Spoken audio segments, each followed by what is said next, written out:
오늘 오후 내 세상이 무너졌다.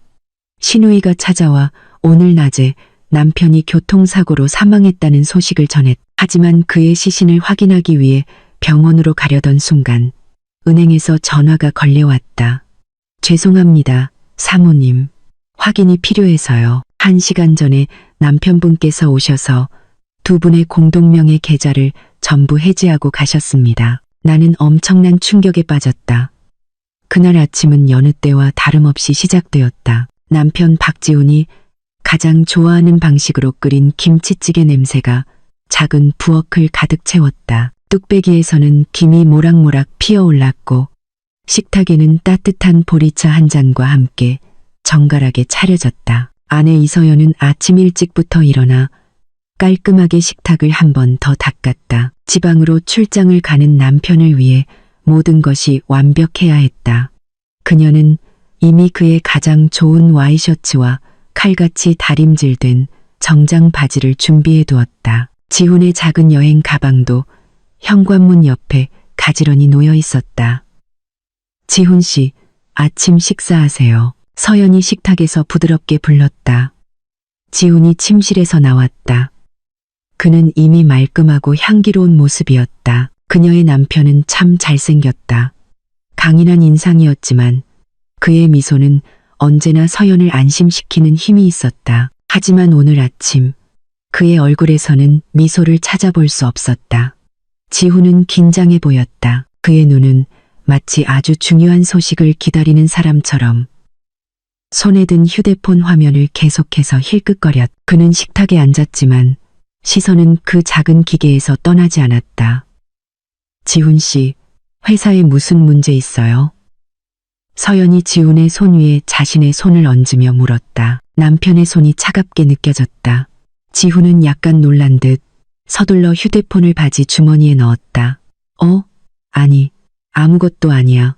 여보, 그냥 프레젠테이션 준비 때문에. 이번 클라이언트가 좀 까다로워서. 그는 미소를 지었지만 그 미소는 눈까지 닿지 않았다. 서연은 남편을 유심히 살폈다. 잘 풀렸으면 좋겠네요. 거기 가서 식사 거르지 말고 너무 무리하지 말아요. 응, 알았어. 지훈이 짧게 대답했다. 그는 서연이 만든 김치찌개를 먹기 시작했지만 음식을 즐기지 못하는 사람처럼 급하게 먹었다.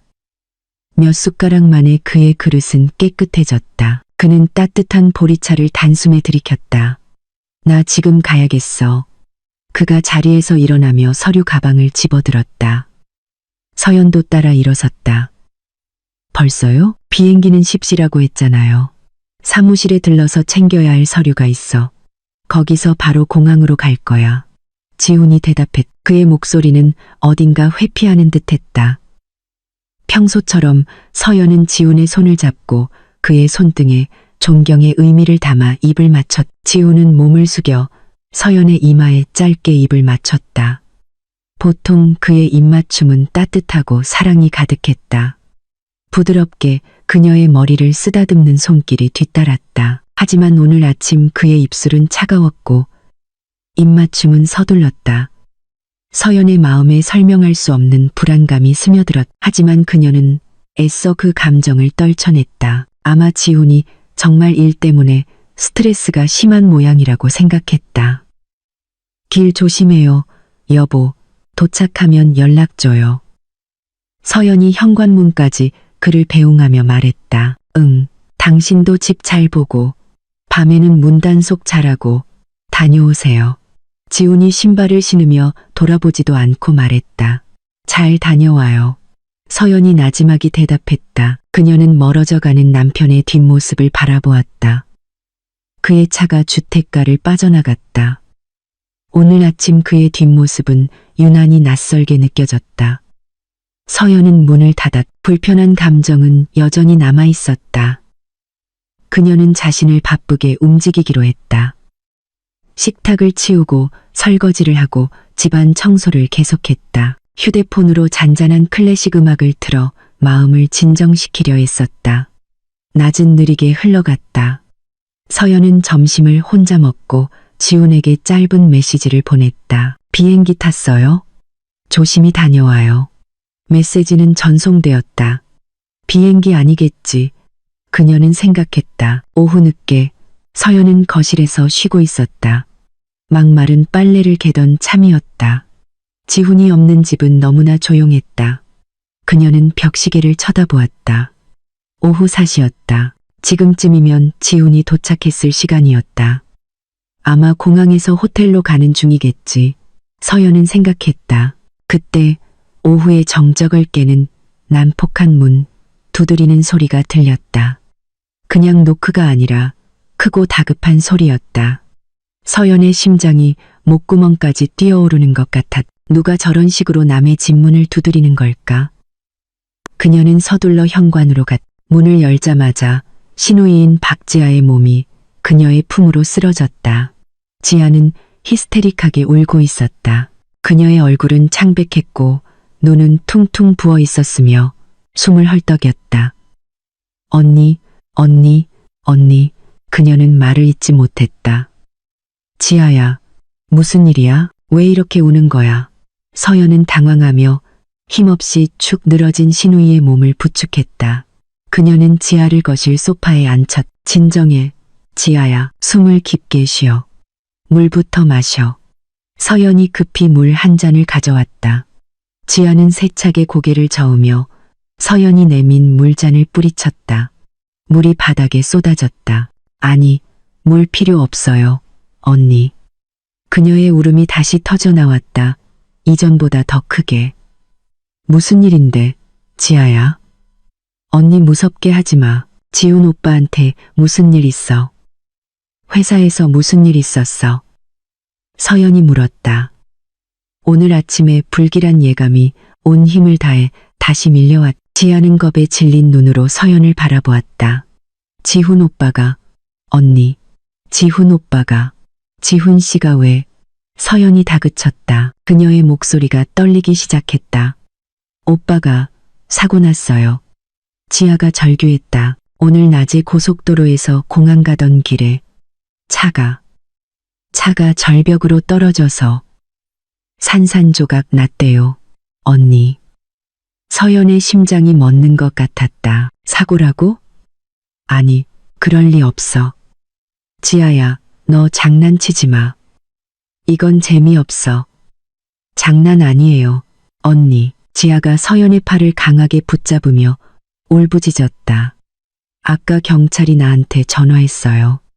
그들이 말하길 지훈 오빠가 그 자리에서 즉사했대요. 서연의 세상이 순식간에 무너졌다.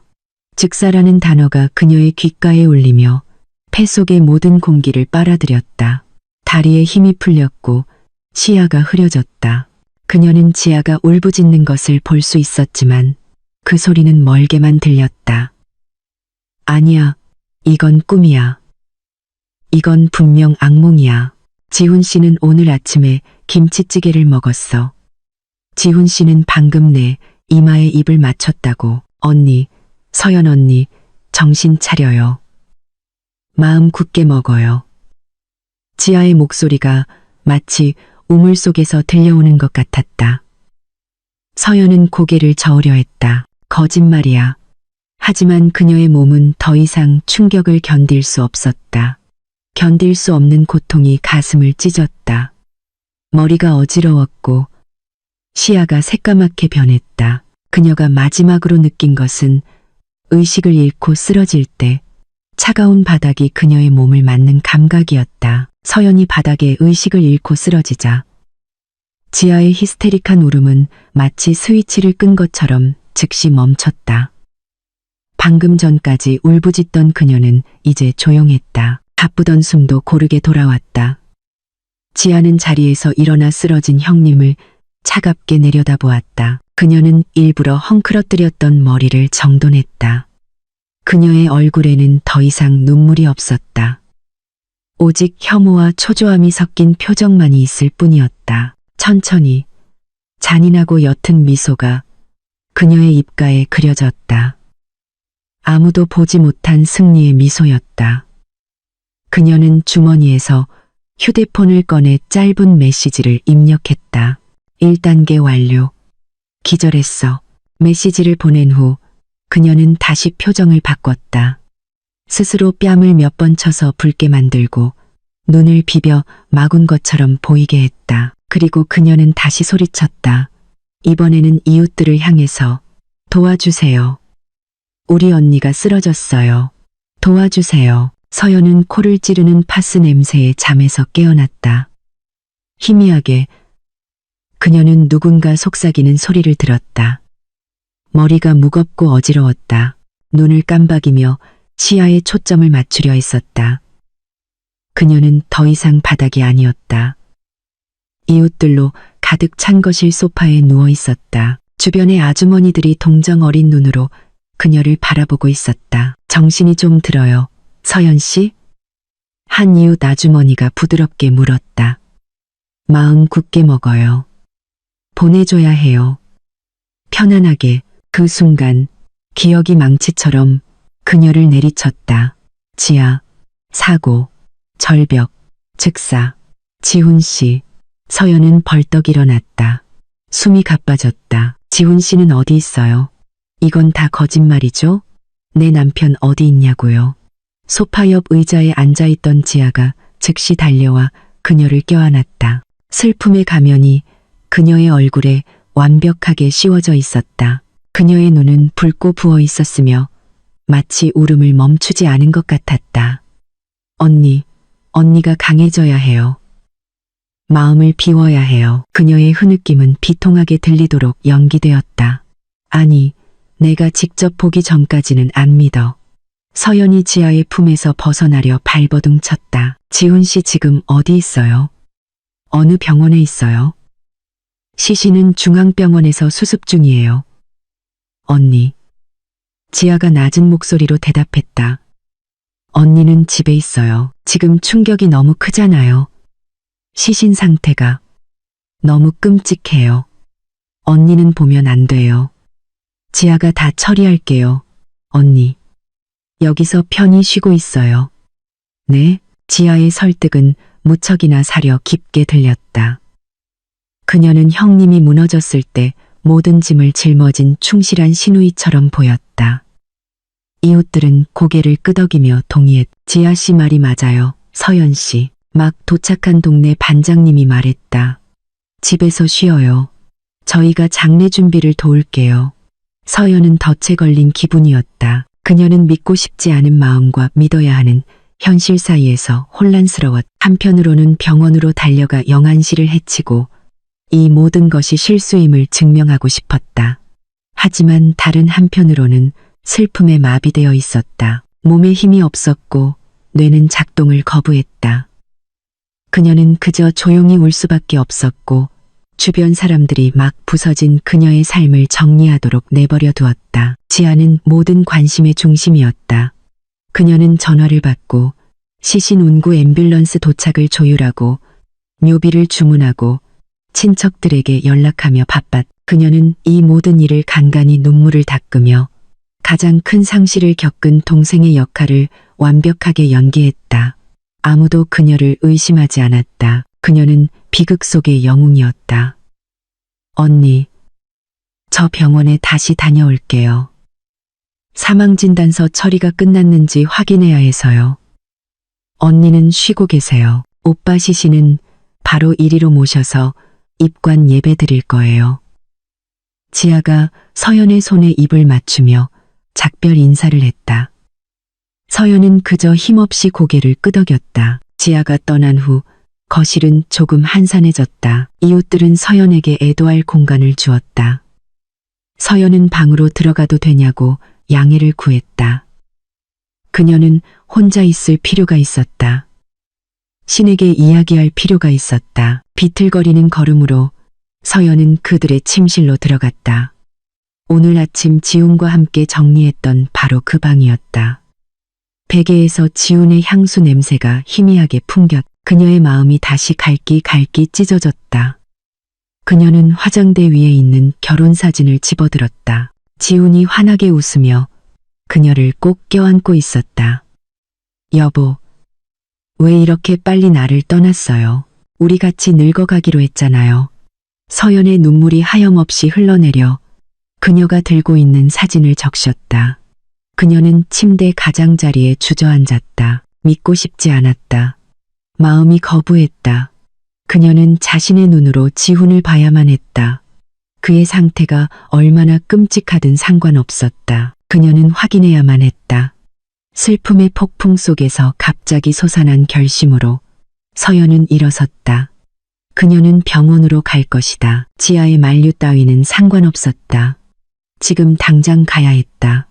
그녀는 문 뒤에 걸려있던 크로스백을 움켜쥐었다. 떨리는 손으로 지퍼를 열어 지갑과 오토바이 열쇠를 찾으려 했다. 그 순간 가방 안에 있던 휴대폰이 진동하며 울렸다. 낯선 기본 벨소리, 연락처에 없는 번호였다. 서연은 잠시 망설였다. 이런 상황에 누가 전화를 거는 걸까? 아마 병원이나 경찰일지도 모른다. 떨리는 손으로 그녀는 휴대폰을 꺼냈다. 모르는 번호였다.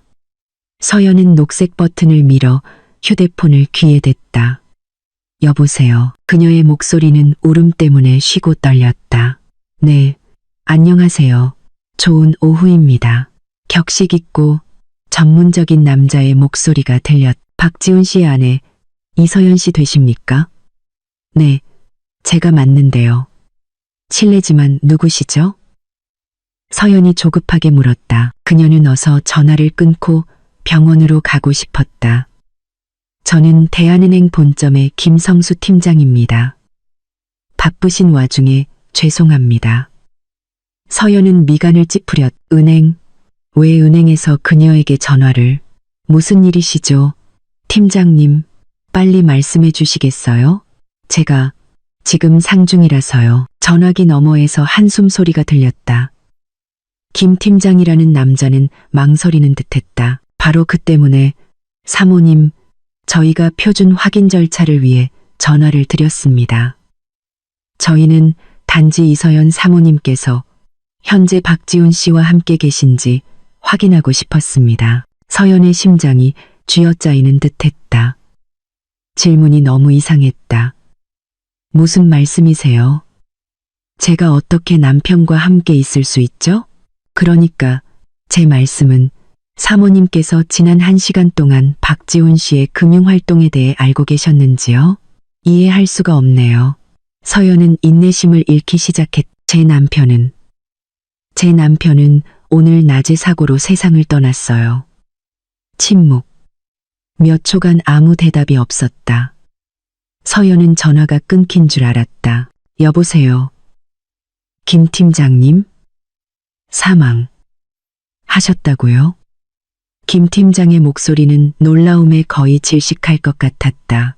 죄송합니다, 사모님. 오늘 낮에 사망하셨다고요? 확실하신가요?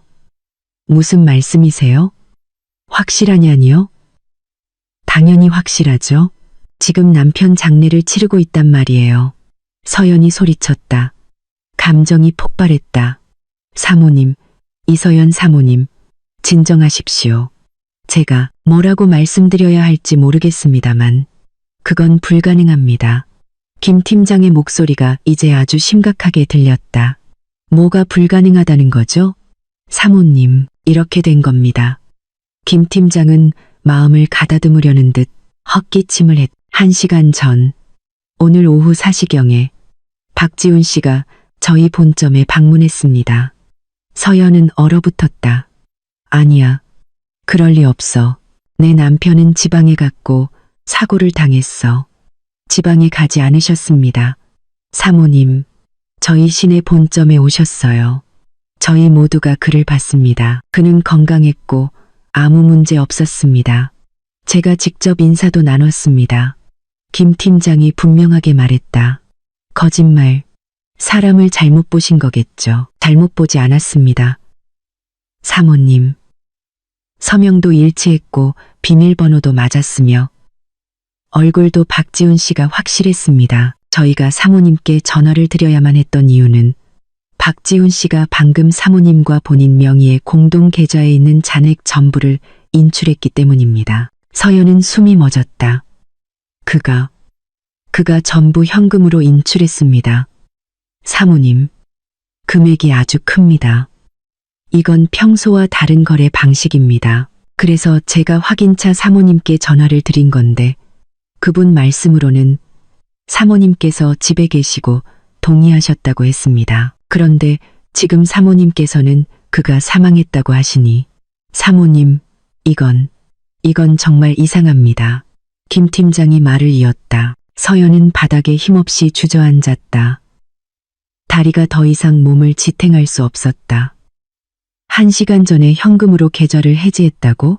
하지만 지아는 지훈이 오늘 낮에 죽었다고 했는데 팀장님, 제 남편이 돈을 인출했다고 하셨나요? 서연이 더듬거리며 물었다. 네, 사모님, 전부요. 공식적으로 1시간 전의 계좌는 잔고가 영원이 되었습니다. 그리고 한 가지 더, 사모님, 저희가 의심스러웠던 점이 있습니다. 뭔데요? 박지훈 씨는 혼자가 아니었습니다. 사모님, 젊은 여성 한 명과 함께 왔습니다. 그들은 매우 친밀해 보였습니다. 그들은 함께 돈을 인출했습니다. 젊은 여성, 친밀해 보였다고. 서연의 세상은 오늘 두 번째로 뒤집혔다. 이 혼란, 이 고통은 아까의 사망 소식보다 훨씬 더 날카롭게 파고들었다. 만약 지훈이 살아있다면 지아가 병원에서 수습하고 있다는 시신은 대체 누구란 말인가? 김 팀장님, 서연이 남은 힘을 다해 불렀다. 부탁입니다. 제게 증거를 보내주세요.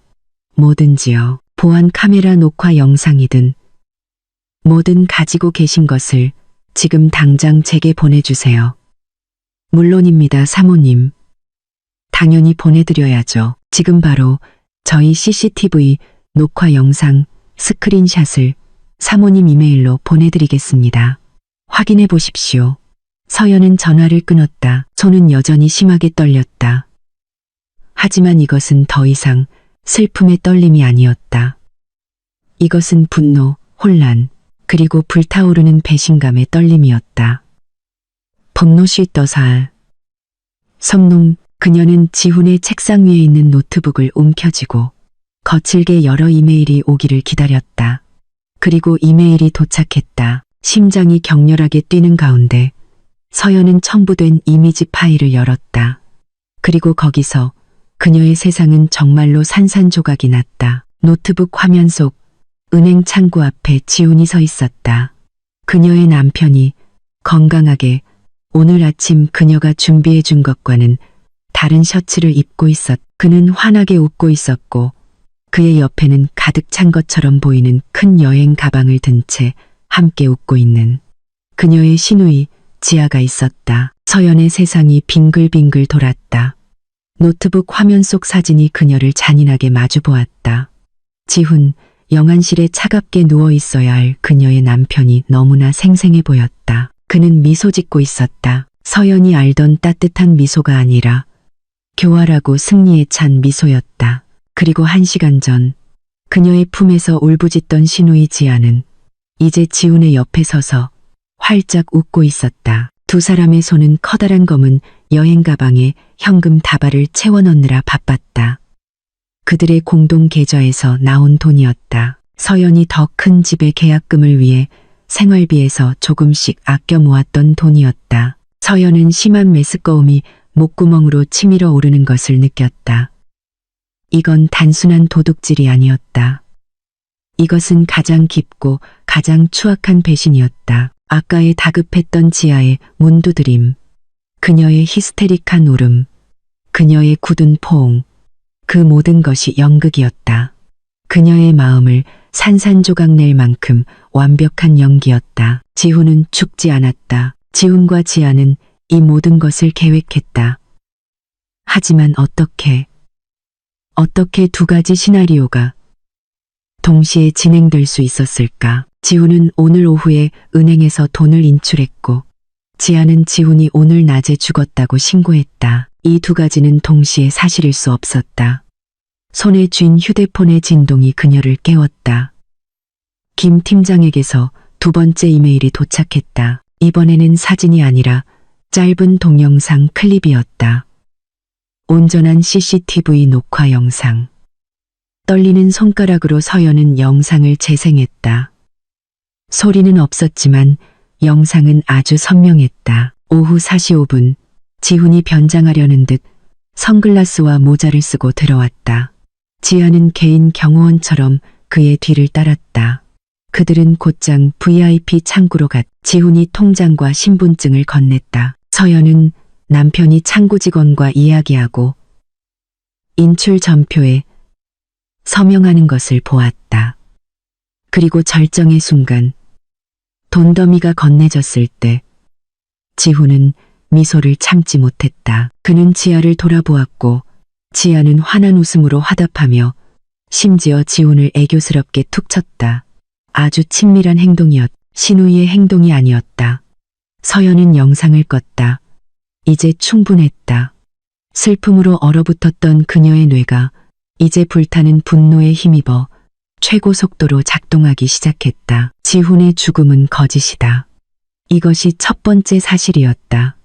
지훈과 지아는 함께 도망쳤다. 이것이 두 번째 사실이었다. 그들은 모든 돈을 가져갔. 이것이 세 번째 사실이었다. 그렇다면 병원 일은 무엇인가? 왜 지아는 시신을 수습하는 수고를 했을까? 왜 그녀는 경찰까지 끌어들였을까? 서연은 답이 필요했다. 실제로 무슨 일이 일어나고 있는지 모른다면 그들과 맞설 수 없었다. 그녀는 지아의 이야기 부분을 확인해야 했다. 그녀는 인터넷에서 중앙병원의 전화번호를 검색했다. 교환원과 연결된 후 그녀는 숨을 참으며 목소리가 떨리지만 정상적으로 들리도록 애썼다. 안녕하세요. 저 이서연이라고 합니다. 오늘 사고로 박지훈이라는 이름의 시신이 들어왔는지 확인하고 싶어서요. 전화기 너머의 교환원은 바빠 보였다. 잠시만 기다려 주십시오. 사모님, 법의학 및 영안실로 연결해 드리겠습니다. 차가운 남자의 목소리가 대답하기 전에 끔찍한 대기 음악이 잠시 흘렀다. 영안실 관리부입니다. 안녕하세요. 저는 박지훈 씨의 아내 이서연입니다. 제 시누이 지아 씨가 수속을 밟았는데요. 제 남편이 정말 거기에 있나요? 키보드를 두드리는 소리가 들렸다. 박지훈 씨, 경부고속도로 42km 지점 단독 사고 피해자. 오늘 오후 2시 도착. 네, 맞습니다. 사모님, 시신은 7번 냉동실에 있습니다. 서연의 심장이 다시 쥐어짜이는 듯했다. 시신이 있다고. 네, 사모님. 동생인 박지아 씨가 신원을 확인했습니다. 방금 서류 작업을 하고 있었습니다. 와서 보시겠습니까? 서연은 눈을 질끈 감았다. 그러니까 영안실에는 시신이 물리적인 몸이 있었다. 지아가 지훈이라고 인정한 몸. 이것은 그들의 계획이 훨씬 더 복잡하다는 것을 의미했다. 이건 단순한 도주가 아니었다. 그들은 죽음을 만들어냈다. 서연은 무언가 떠올랐다. 지아가 다른 병원 행정 부서로 옮겼다고 이야기한 적이 있었다. 어쩌면 우연이 아닐지도 모른다. 그녀는 접근 권한이 있었을 것이다. 어쩌면 그녀가 그 중앙병원에서 일하거나 가까운 친구가 있을 수도 있다. 그녀는 신원 미상의 시신, 불쌍한 무연고자를 가져와서 그에게 지훈의 이름을 붙일 수 있었을 것이다. 지아는 경찰이 사고 차량에서 발견된 지갑 속 신분증 정보를 바탕으로 가족에게 연락할 것을 알고 있었을 것이다. 그 지갑은 아마도 그녀가 일부러 놓아둔 것이리라. 그리고 그 차. 서연은 갑자기 깨달았다. 오늘 아침 지훈은 그들의 검은색 세단으로 나갔. 만약 그 차가 절벽으로 떨어져 박살이 났다면 큰 뉴스가 되었어야 했다. 서연은 재빨리 검색창에 입력했다. 오늘 경부고속도로 42km 지점 사고. 아무것도 없었다. 어떤 뉴스도 없었다. 그 위치에서 치명적인 사고 보고는 없었다. 그렇다면 사고도 거짓이거나 외딴 곳에서 일어났다는 건가? 아니, 지아는 분명 위치에 대해 거짓말을 했을 것이다. 아니면 지아에게 전화한 경찰이 연극의 일부였을까? 아니, 그건 너무 복잡하다. 아마도 이랬을 것이다. 지훈과 지아는 다른 차, 도난 차량이나 폐차 직전에 차를 준비했다. 그들은 그것으로 사고처럼 꾸몄다. 그리고 지아는 자신의 인맥을 이용해 무연고자의 시신을 병원으로 가져와 지훈의 이름으로 등록했다. 목표는 서연이 지훈이 죽었다고 믿게 만드는 것이었다. 서연이 슬픔에 빠지게 해서 아무도 지훈을 찾지 않도록 그들은 세상이 지훈을 죽었다고 생각하게 만들고 싶었다. 그가 지아와 훔친 돈으로 새로운 삶을 시작하는 동안 서연의 가슴 속 고통은 이제 뼈를 애는 듯한 차가운 기운으로 바뀌었다. 그녀는 괴물과 결혼했고 또 다른 괴물을 자신의 동생으로 여겼다.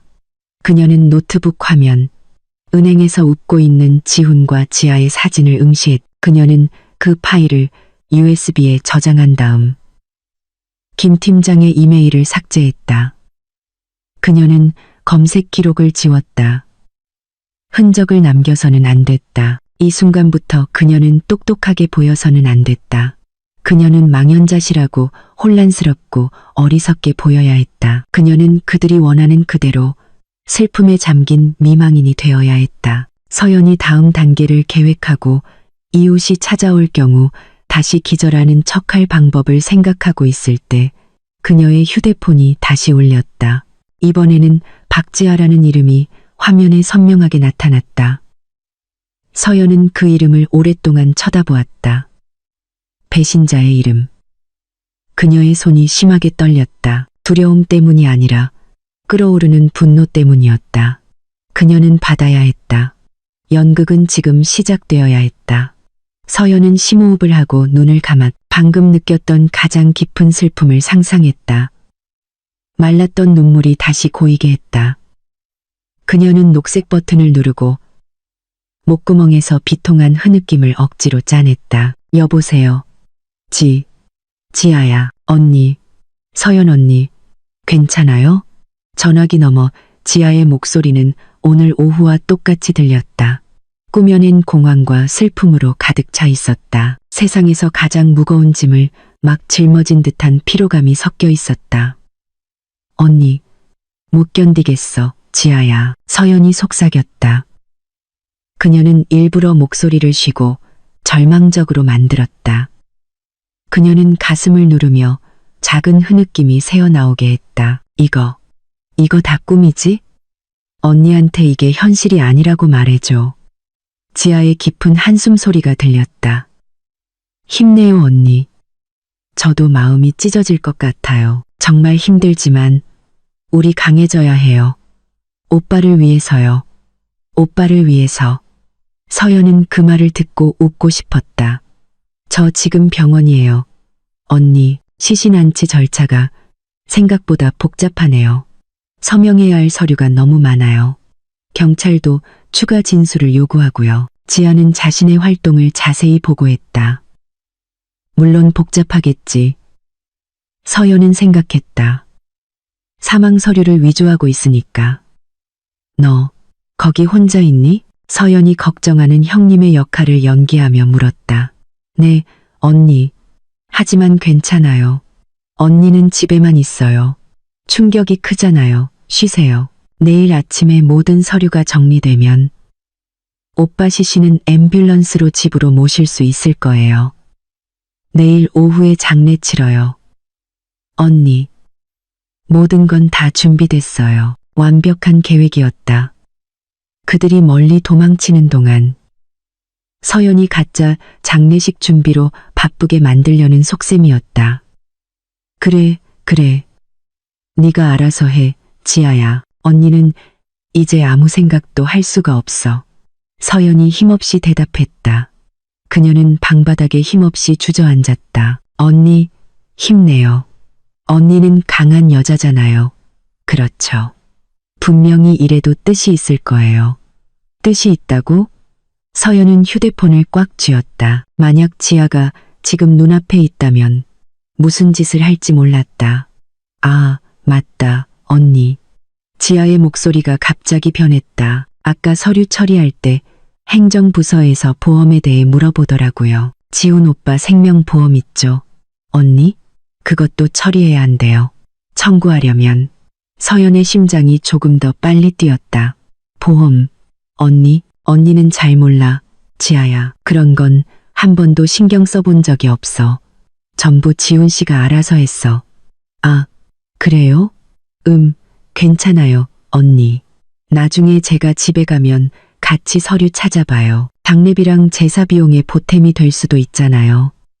지아의 말은 아주 순수하고 실용적으로 들렸다. 그래, 지아야. 모든 걸 처리해줘서 고마워. 길 조심해. 서연이 말했다. 별 말씀을요. 언니. 제가 해야 할 일인걸요. 언니. 식사 거르지 말고 푹 쉬세요. 혼자 있지 말고 이웃들한테 같이 있어 달라고 해요. 안녕히 계세요. 그래. 서연은 전화를 끊었다. 휴대폰이 힘없는 손에서 미끄러졌다. 그녀는 더 이상 떨지 않았다. 그녀는 조용하고 차가웠다. 지아는 보험이라는 단어를 언급했다. 왜? 그것이 그들의 계획의 일부인가? 아마도 그들은 지훈의 이름으로 된 생명보험이 있다고 생각했을 것이다. 아니, 서연은 고개를 만약 지훈이 자신의 죽음을 위조했다면 그는 자신의 보험금을 청구할 수 없다. 말이 안 된다. 그렇다면 왜 지아가 그것을 언급했을까? 서연의 마음이 복잡해졌다. 알아내야 했다. 그 두 배신자가 판 구덩이가 얼마나 깊은지 알아야 했다. 서연은 일어섰다. 거실에서는 여전히 이웃 몇몇이 조용히 기도하는 소리가 들렸다. 그녀는 빠르고 조용하게 움직여야 했다. 그녀는 지훈의 서재로 들어갔다. 그들의 침실 옆에 있는 작은 방. 지훈이 야근을 하던 곳이었다. 지훈의 책상은 깔끔했다. 너무 깔끔했다. 노트북은 서연의 방에 있었다. 책상 위에는 청구서와 회의록 뭉치만 있었다. 의심스러운 것은 없었다. 서연은 서류 캐비닛으로 눈을 돌렸다. 첫 번째 서랍에는 회사 파일이 있었다. 두 번째 서랍에는 집 관련 서류, 등기부등본, 재산세, 공과금 고지서가 있었다. 세 번째 서랍은 잠겨 있었다. 지훈은 항상 민감한 회사 서류가 들어있다고 말했다. 서연은 한 번도 열어본 적이 없었지만 지훈이 복사 열쇠를 어디에 두는지 알고 있었다. 책상이 팽꽂이 안. 서연의 손은 작은 열쇠를 집을 때 조금도 망설이지 않았다. 그녀는 열쇠 구멍에 열쇠를 넣고 돌렸다. 딸깍. 서랍이 열렸다. 안에는 회사 서류가 아니라 개인 서류가 들어있었다. 서연이 가장 먼저 본 것은 플라스틱 파일 뭉치였다. 그녀는 하나씩 열어보았다. 건강보험증서, 자동차 보험증서, 모두 지훈의 이름으로 되어 있었다. 그리고 그녀는 가장 아래에 놓인 두꺼운 남색 파일을 보았다. 그녀는 그것을 꺼냈다. 제목은 스타생명보험증권이었다. 서연은 그것을 열었다. 심장이 격렬하게 뛰었다. 그녀는 첫 페이지를 읽었다. 피보험자 박지훈, 수익자 이서연 아내, 보험금 20억 원. 서연은 깜짝 놀랐다. 지훈에게 생명보험이 있었다니. 하지만 이건 말이 안 됐다. 서연이 수익자라면 지아와 지훈은 이 돈을 청구할 수 없. 그들은 서연이 그들에게 돈을 주지 않을 것이라는 것을 분명히 알고 있었을 것이다. 서연은 다시 읽었다. 보험 가입일은 5년 전이었다. 이건 오래된 보험이었다. 이것이 지아가 찾던 것일까? 아마도 지훈이 지아에게 수익자가 서연이라는 것을 말하는 것을 잊었을지도 모른다. 아마 지아는 동생으로서 일부를 받을 수 있다고 생각했을 것이다. 이건 혼란스러웠다. 서연은 더 깊이 뒤졌다. 남색 파일 뒤에 얇은 갈색 봉투가 제목은 없었다. 그녀는 그것을 열었다. 안에는 종이 2장이 있었다. 첫 번째는 여권이었다. 박지훈 명의의 여권. 서연의 눈이 휘둥그레졌다. 만약 지훈이 도망쳤다면 왜 여권이 여기에 남아있을까? 이건 진짜 여권이었다. 지훈의 사진이 거기서 웃고 있었다. 그렇다면 여권이 여기에 있는데 그는 어떻게 해외로 나갈 수 있을까? 서연은 봉투에 있는 두 번째 종이를 집어들었다. 항공권 예약 확인서였다. 한 장이 아니라 두 장. 외국 항공사, 목적지, 싱가포르, 출발일, 모레, 승객 이름일, 박지, 훈, 승객 이름이 박지아. 하지만 지훈이 여권 없이 어떻게 비행기 표를 예약할 수 있었을까? 서연은 손에 든 여권을 다시 열었다. 마지막 페이지에 도장이 찍혀 있었다. 출입국 관리사무소의 취소 도장이 크게 찍혀 있었다. 그리고 작은 메모가 있었다. 분실로 인한 신규 여권 발급. 지훈은 이 여권을 분실했다고 신고했다. 그는 이미 새 여권을 만들었다. 위조 여권일까? 아니면 도망치기 위해 사용한 진짜 새 여권일까? 분명한 것은 서연의 손에 있는 이 여권은 더 이상 유효하지 않다는 것이다. 지훈은 이것을 발견하는 사람을 속이기 위해 일부러 남겨둔 것이다. 서연은 쓸모없는 여권을 내려놓았다. 생각이 다시 보험으로 돌아갔다. 왜 지아는 보험 이야기를 꺼냈을까? 갑자기 끔찍한 생각이 그녀의 머리를 스쳐 지나갔다. 어쩌면 지훈의 생명보험이 그들이 가진 유일한 보험이 아닐지도 모른다. 서연은 집 관련 서류 서랍으로 돌아갔다. 그녀는 더 꼼꼼하게 다시 뒤졌다. 지훈의 서재 서랍이 아니라 서연이 보통 자신의 서류를 보관하는 서랍이었다. 거기 신분증 사본과 가족관계 증명서 사이에 다른 파일이 끼워져 있었다. 서연이 본 기억이 없는 파일. 색깔은 젓갈색이었다. 그녀는 그것을 꺼냈다. 가디언 생명보험증권. 서연의 심장이 멎는 것 같았다. 그녀는 이제 심하게 떨리는 손으로 그것을 열었다. 보험 가입일. 1개월 전. 보험료. 1년치 완납. 보험금 액수. 50억 원. 서연은 마른 침을 삼켰다. 그녀의 눈이 가장 중요한 부분으로 향했다. 피보험자. 이서연. 수익자. 박지훈. 남편. 서연은 숨이 멎었다. 이게 그들의 계획이었다. 이것이 그들의 진짜 추악한 계획이었다. 그들은 공동 계좌에 돈만 원한 게 아니었다. 그건 단지 용돈에 불과했다. 그들은 50억 원을 노리고 있었다.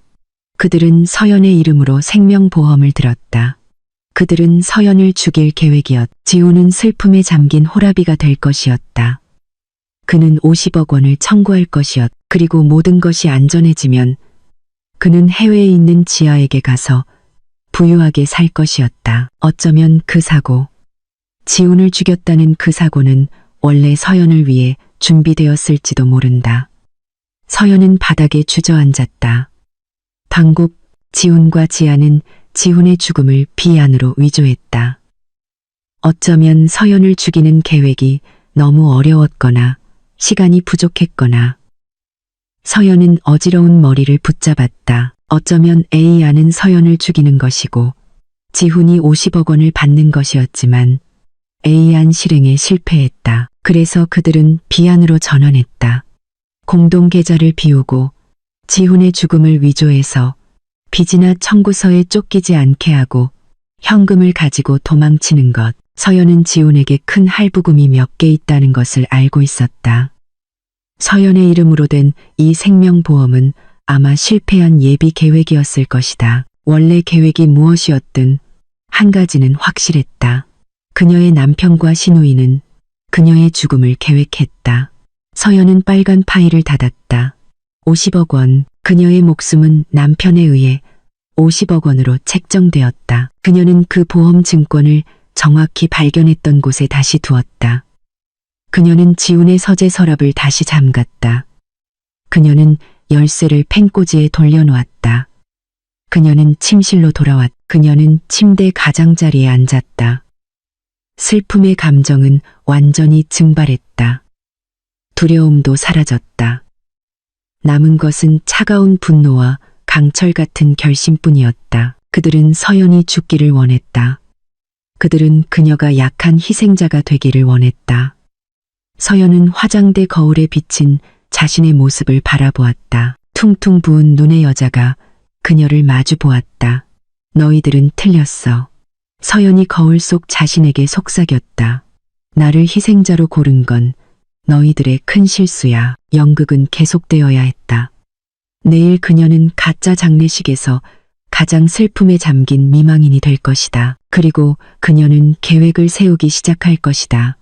그들이 훔쳐간 모든 것을 되찾고 그들이 마땅히 받아야 할 것을 받게 할 계획을. 그날 밤 서연은 한숨도 자지 못했다. 그녀는 기도 매트 위에서 밤을 보냈지만 마음은 기도에 집중할 수 없었다. 그녀의 마음은 CCTV 화면 속 이미지, 지훈을 향한 지아의 애교 섞인 미소, 그리고 그녀의 이름이 희생자로 적힌 50억 원짜리 생명보험 증권으로 가득 차 있었다. 눈을 감을 때마다 그녀는 네가 죽어야 내가 부자가 될 수 있어라고 말하는 듯한 지훈의 차가운 미소를 보았다.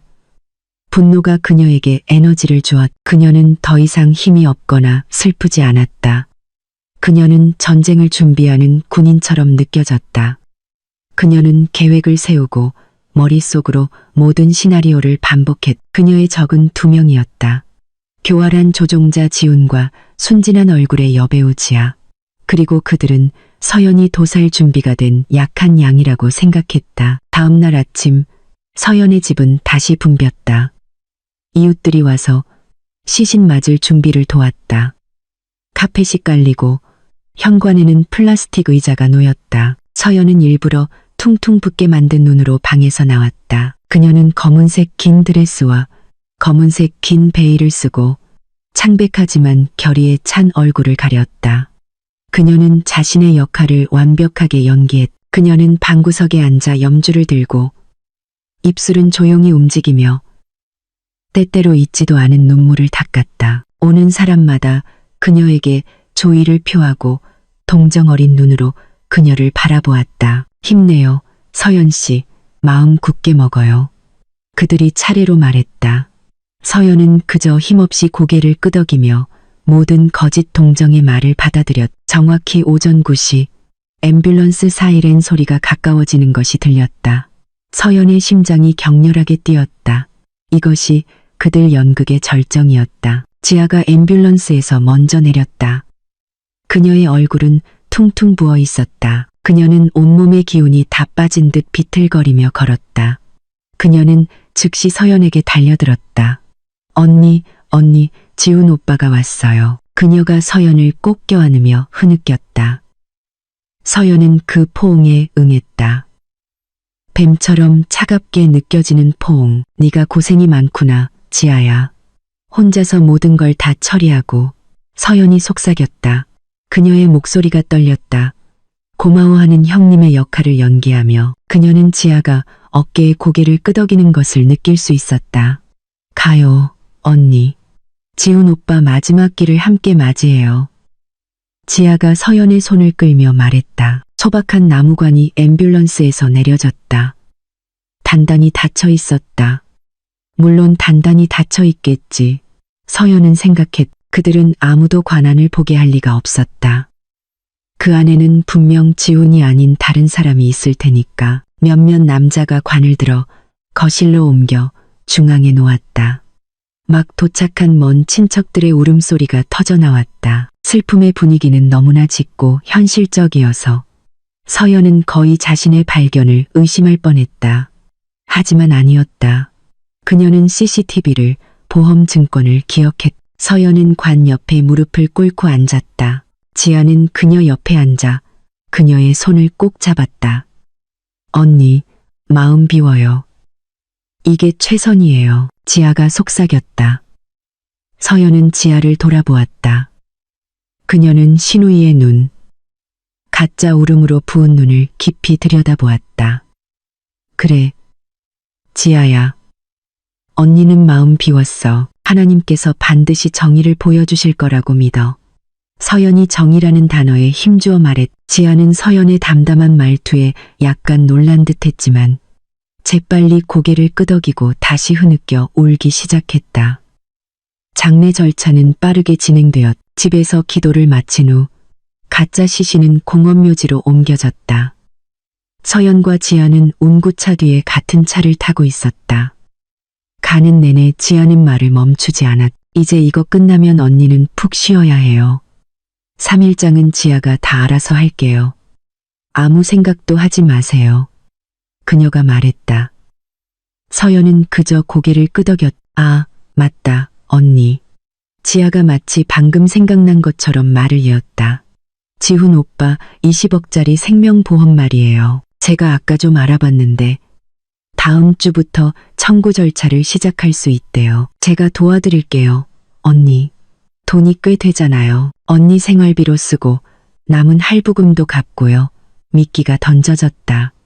그들은 서연이 지훈의 보험금에 집중하게 만들고 싶었다. 아마 그들은 서연이 돈을 청구하면 그 돈을 다시 빼앗을 방법을 찾을 생각이었을 것이다. 아니면 이것은 그저 그들이 도망치는 동안 서연이 가짜 청구 절차로 바쁘게 만들기 위한 주의 분산용일지도 모른다. 언니는 잘 몰라. 지아야, 네가 알아서 해. 서연이 힘없이 대답하며 창밖으로 고개를 돌렸다. 묘지는 뜨거웠다. 그녀는 무덤가에 서서 나무관이 천천히 내려가는 것을 지켜보았다. 그녀는 흙 한 줌을 쥐어 관 위로 던졌. 편히 잠드세요. 이름 모를 아저씨. 서연은 마음속으로 속삭였다. 배신자인 내 남편의 이름으로 당신을 묻어야 해서 죄송해요. 부디 그곳에서는 평안하시길. 그녀는 울었다. 이번에는 진짜 눈물이었다.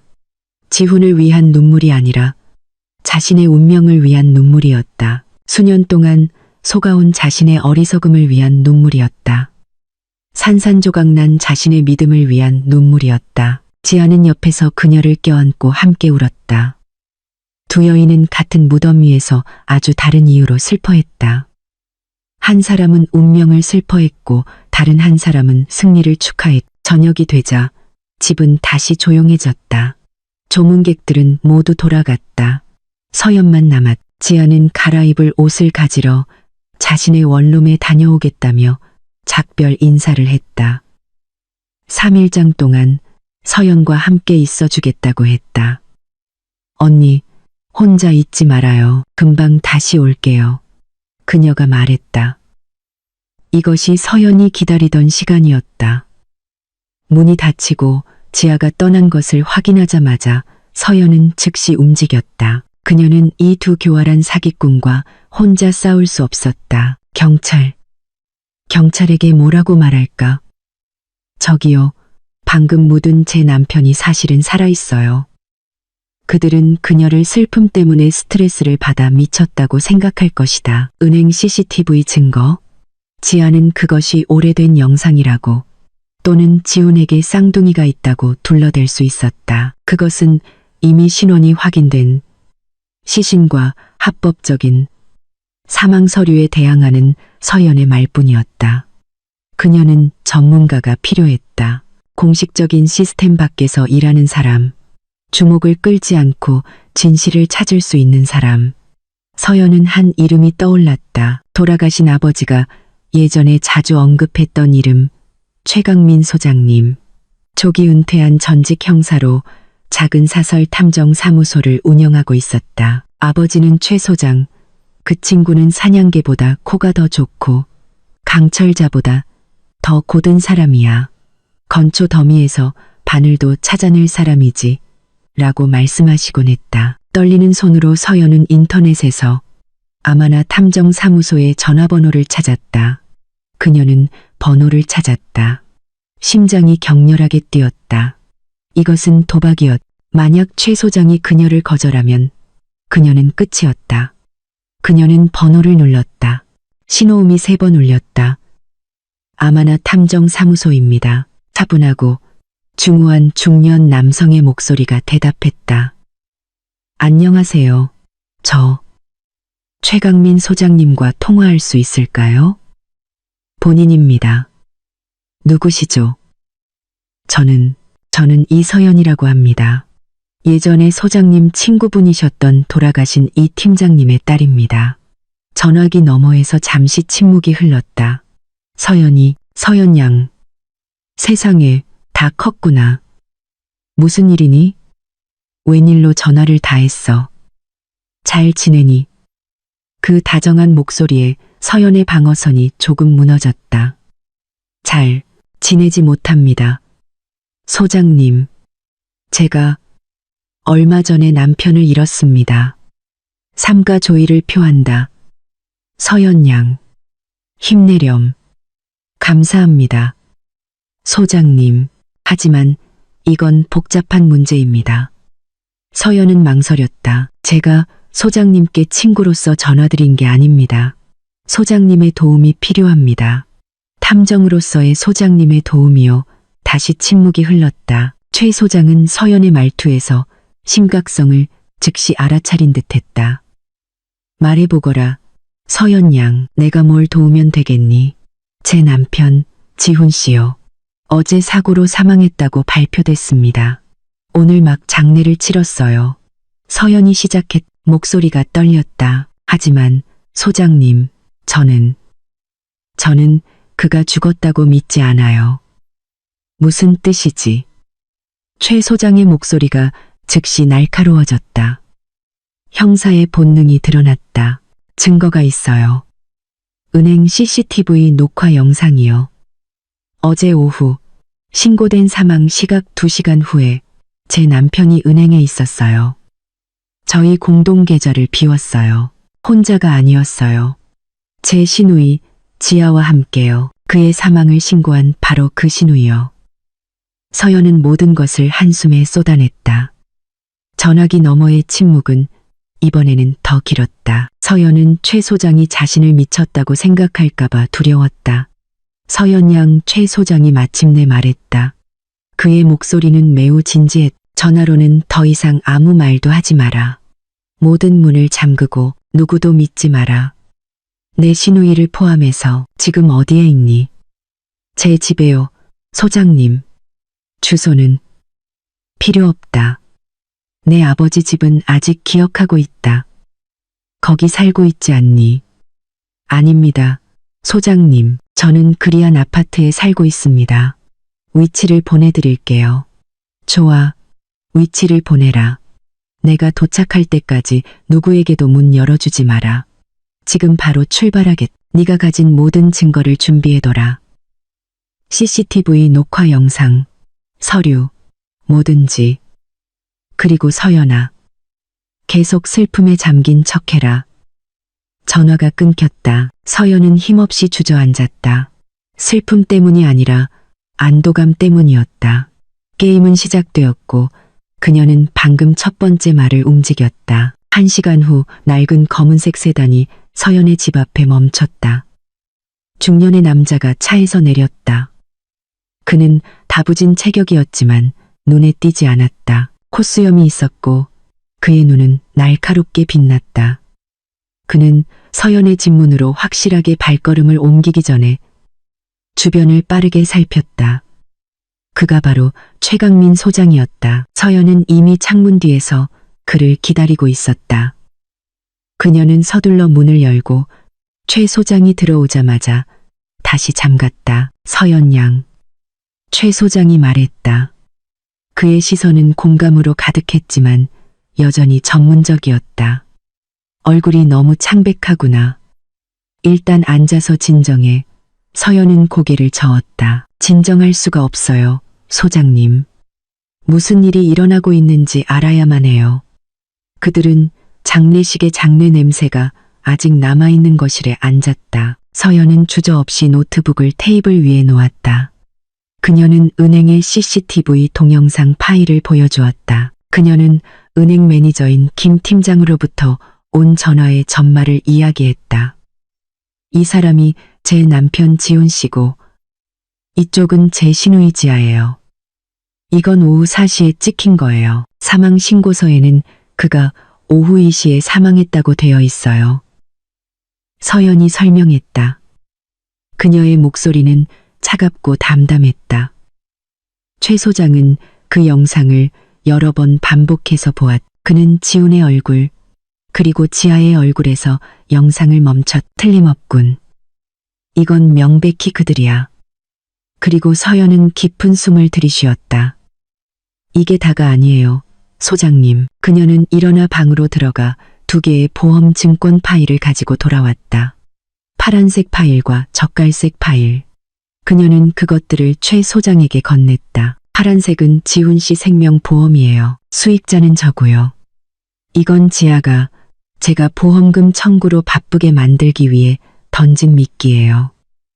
서연이 설명했다. 최 소장은 그것을 열어 20억 원이라는 금액을 훑어보았다. 상당하군. 그리고 이건요, 소장님. 서연이 젓갈색 파일을 가리켰다. 그녀의 손이 약간 떨렸다. 이것 때문에 제 목숨이 위험하다고 확신하게 됐어요. 최 소장은 2번째 파일을 열었고 그 내용을 읽자마자 그의 눈이 가늘어졌다. 자네 이름으로 된 보험 증권이군. 서연 양. 1달 전에 만들어졌고 수익자는 지훈. 보험금은 50억 원. 최 소장의 얼굴이 굳어졌다. 그는 새로운 시선으로 서연을 바라보았다. 맙소사, 서연 양, 이건 더 이상 횡령 문제가 아니야. 이건 계획된 살인 미수 사건이야. 그들의 원래 계획은 자네를 죽이는 거였어. 지훈은 슬픔에 잠긴 부자가 될 뻔했군. 서연은 고개를 끄덕였다. 저도 그렇게 생각해요, 소장님. 하지만 그 계획이 실패했거나 너무 어려웠던 것 같아요. 그래서 그들은 비안으로 전환했겠죠. 지훈의 죽음을 위조하고 현금을 가지고 도망쳐서 사라지는 걸로요. 정확해. 최 소장이 말했. 그들은 지훈이 공식적으로 죽어야 쫓기지 않을 거라고 생각한 거야. 은행이든 할부금이든 아니면 다른 빚이든. 이제 저희는 어떻게 해야 하죠? 소장님? 서연이 물었다. 그녀는 사라진 돈에는 더 이상 관심이 없었다. 그녀가 원하는 것은 정의였다. 그녀는 지훈과 지아의 가면이 벗겨지는 순간의 얼굴을 보고 싶었다. 첫 번째 단계는 최 소장이 작은 수첩을 꺼내며 말했. 오늘 자네가 묻은 시신이 가짜라는 걸 증명해야 해. 이게 핵심 열쇠야. 이게 없으면 자네는 그저 환각에 시달리는 아내일 뿐이야. 어떡해요? 관은 이미 묻혔는데요. 그건 나에게 맡겨. 최 소장의 눈이 번뜩였다. 지아가 중앙병원에서 서류를 처리했지. 거기에 오래된 지인이 있어. 시신 관리 기록에는 분명히 흔적이 남아있을 거야. 우리는 그 무용고자 시신의 진짜 신원을 찾아야 해. 2번째 단계는 돈을 추적하는 거야. 그들을 추적해야지. 내가 출입국 기록을 확인할게. 만약 그들이 진짜 여권을 사용했다면 이름이 뜰 거야. 자네가 찾은 몰의 비행기 탑승객 명단도 확인할 거고. 지금 그들이 어디에 숨어 있는지 알아낼 거야. 그들은 바로 공항으로 가지 않았을 거야. 상황이 잠잠해지길 기다리고 있겠지. 자네가 진정하길 기다리는 거야. 3번째 단계는 주된 동기를 찾는 거야. 자네 공동 계좌에 돈이 얼마나 있었지? 대략 8억 원 정도요, 소장님. 최 소장은 천천히 고개를 끄덕였다. 큰 금액이지만 죽음을 위조할 만큼의 수고를 드릴 정도는 아니야. 이 뒤에 더 큰 게 있다고 봐. 50억짜리 보험이 주된 동기였겠지만 실패했으니 그들을 이렇게까지 내몬 다른 이유가 있을 거야. 최 소장은 떠날 채비를 했다. 소식이 있는 대로 연락하겠다. 기억해, 서연 양. 연극은 계속되어야 해. 자네는 슬픔에 잠긴 미망인이야. 지아가 오면 그녀를 대해줘. 조금도 의심을 보이지 마.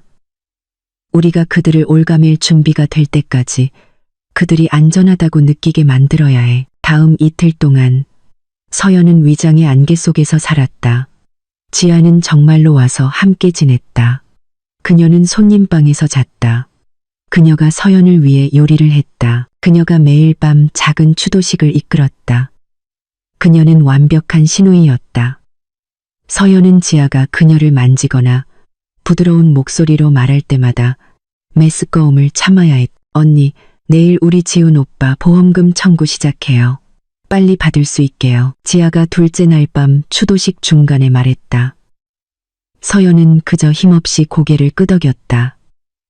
그래, 지아야, 네가 알아서 해. 그날 밤 지아가 자기 방에서 깊이 잠들었을 때 서연의 휴대폰이 진동했다. 최 소장으로부터 메시지가 왔다. 집 앞에 있다. 차에서 만나자. 서연은 살금살금 집 밖으로 나갔다. 그녀는 어두운 길 끝에 주차된 최 소장의 차에 올라탔다. 최 소장의 얼굴은 피곤해 보였지만 그의 눈은 승리의 빛으로 빛나고 있었다.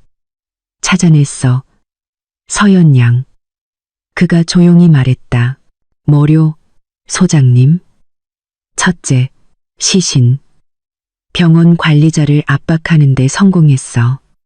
그는 지아의 오랜 친구였더군. 지아는 데이터 교환의 대가로 수백만 원을 줬어. 자네가 묻은 시신은 원래 아미르라는 이름의 노숙자였어. 일주일 전에 뺑소니로 사망했고 아무도 시신을 찾아가지 않았지. 이게 아미르 씨의 원본 데이터 사본이야. 서류 위조의 증거는 완벽해. 서연은 손에 든 종이를 쥐었다. 첫 번째 물리적 증거였다. 둘째, 최 소장이 말을 이었다.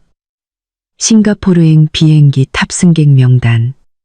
확인해보니 그 티켓은 신용카드로 전액 결제됐어. 하지만 지훈의 신용카드가 아니야. 지아 이름으로 된 신용카드였어. 서연은 놀랐다. 지아가 신용카드가 있다고? 그냥 신용카드가 아니야. 플래티넘 카드. 한도가 높고 청구액이 엄청나더군. 셋째, 그리고 이게 가장 중요해. 최 소장은 서연을 진지하게 바라보았다. 그들의 동기. 왜 그렇게 필사적이었을까? 왜 비안을 지금 당장 실행해야만 했을까? 최 소장은 몇 장의 서류를 더 내밀었다. 재무보고서야. 내 남편, 지훈이 말이야. 그는 자네가 생각하는 평범한 직장인이 아니었어. 그는 헤비급 온라인 도박꾼이었고 크게 잃었어. 아주 크게. 빚. 서연이 속삭였다. 사채업자들에게 진 빚이야. 빚이야. 그는 헤비급 온라인 도박꾼이었고 내가 그의 계좌에서 공동 계좌를 비우기 전에 자금 흐름을 확인했어.